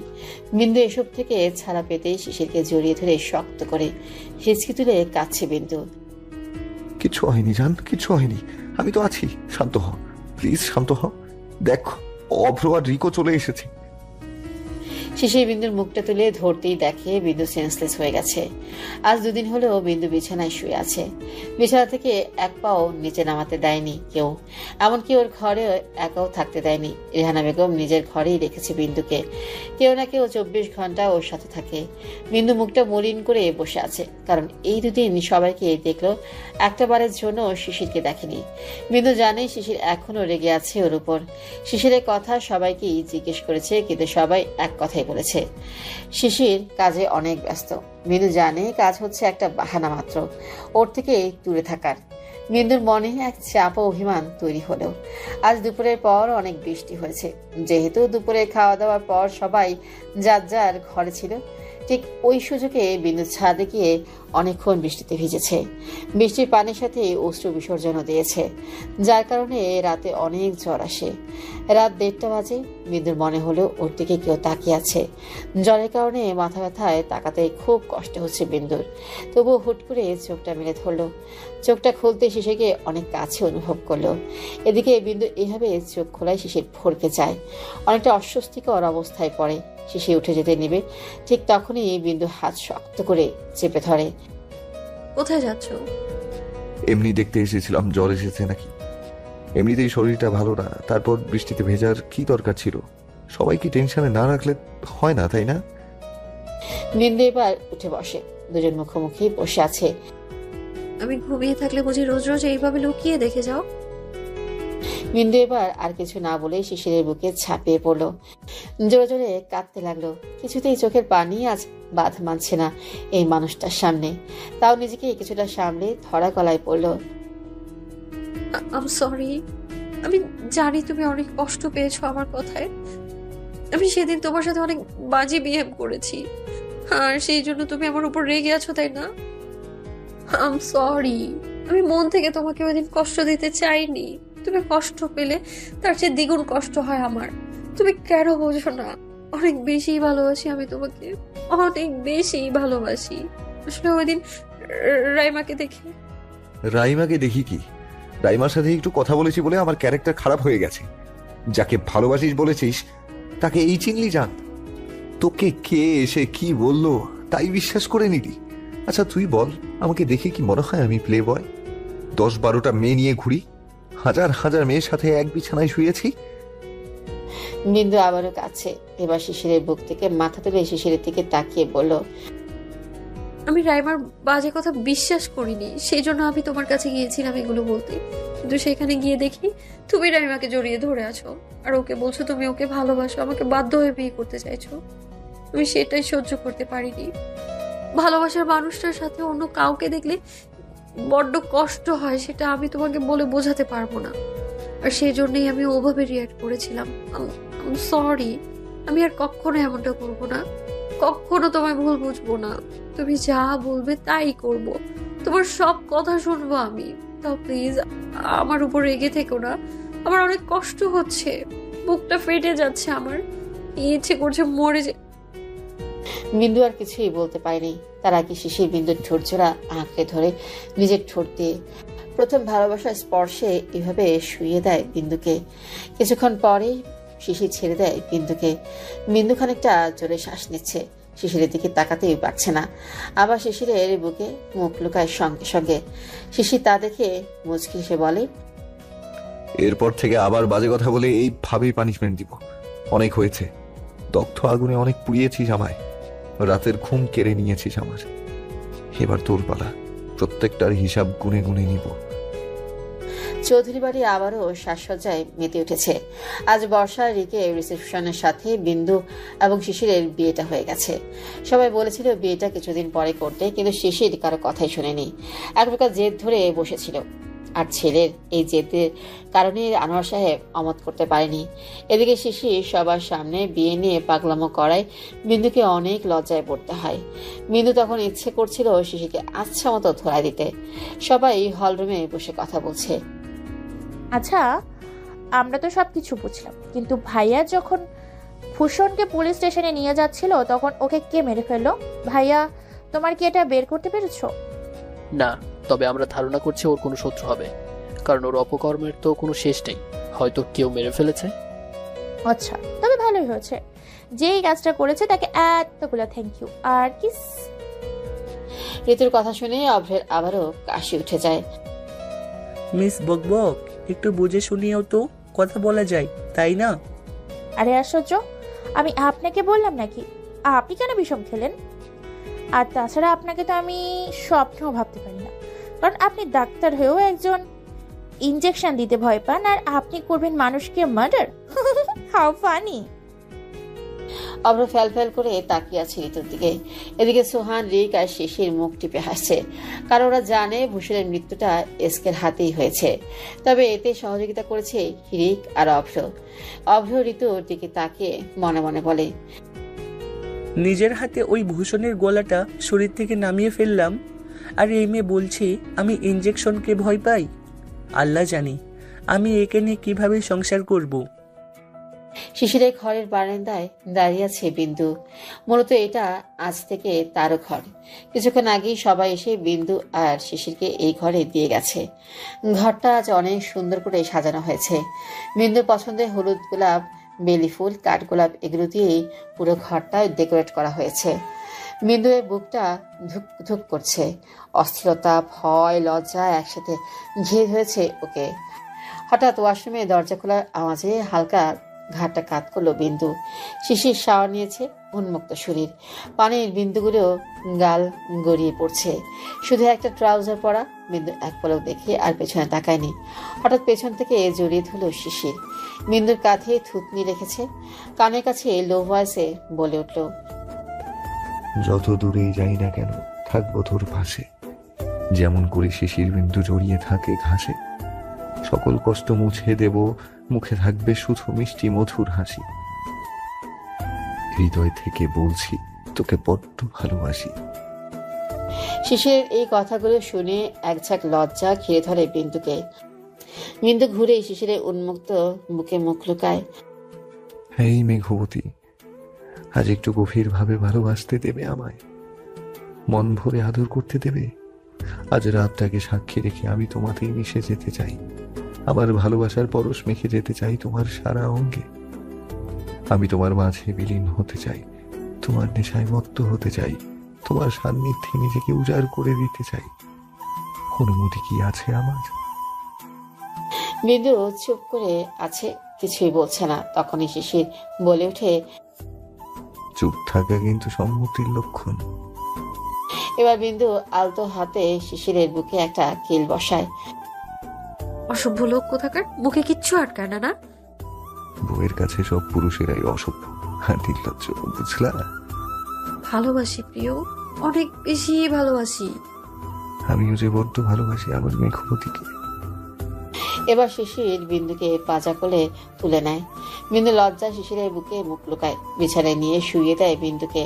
ছোটজোড়া আঁকড়ে ধরে পরম আবেশে। এবার বিন্দু সায় দিচ্ছে শিশিরকে। দুজনের প্রেমে হাবুডুবু খেতে থাকে, তলিয়ে যায় ভালোবাসার গহীনে। এভাবেই তাদের ভালোবাসা আস্তে আস্তে প্রকাশ পেতে থাকে। স্পর্শগুলো আরো তীব্র থেকে তীব্রতর হয়। সূচনা হয় এক গভীর ভালোবাসার রজনী।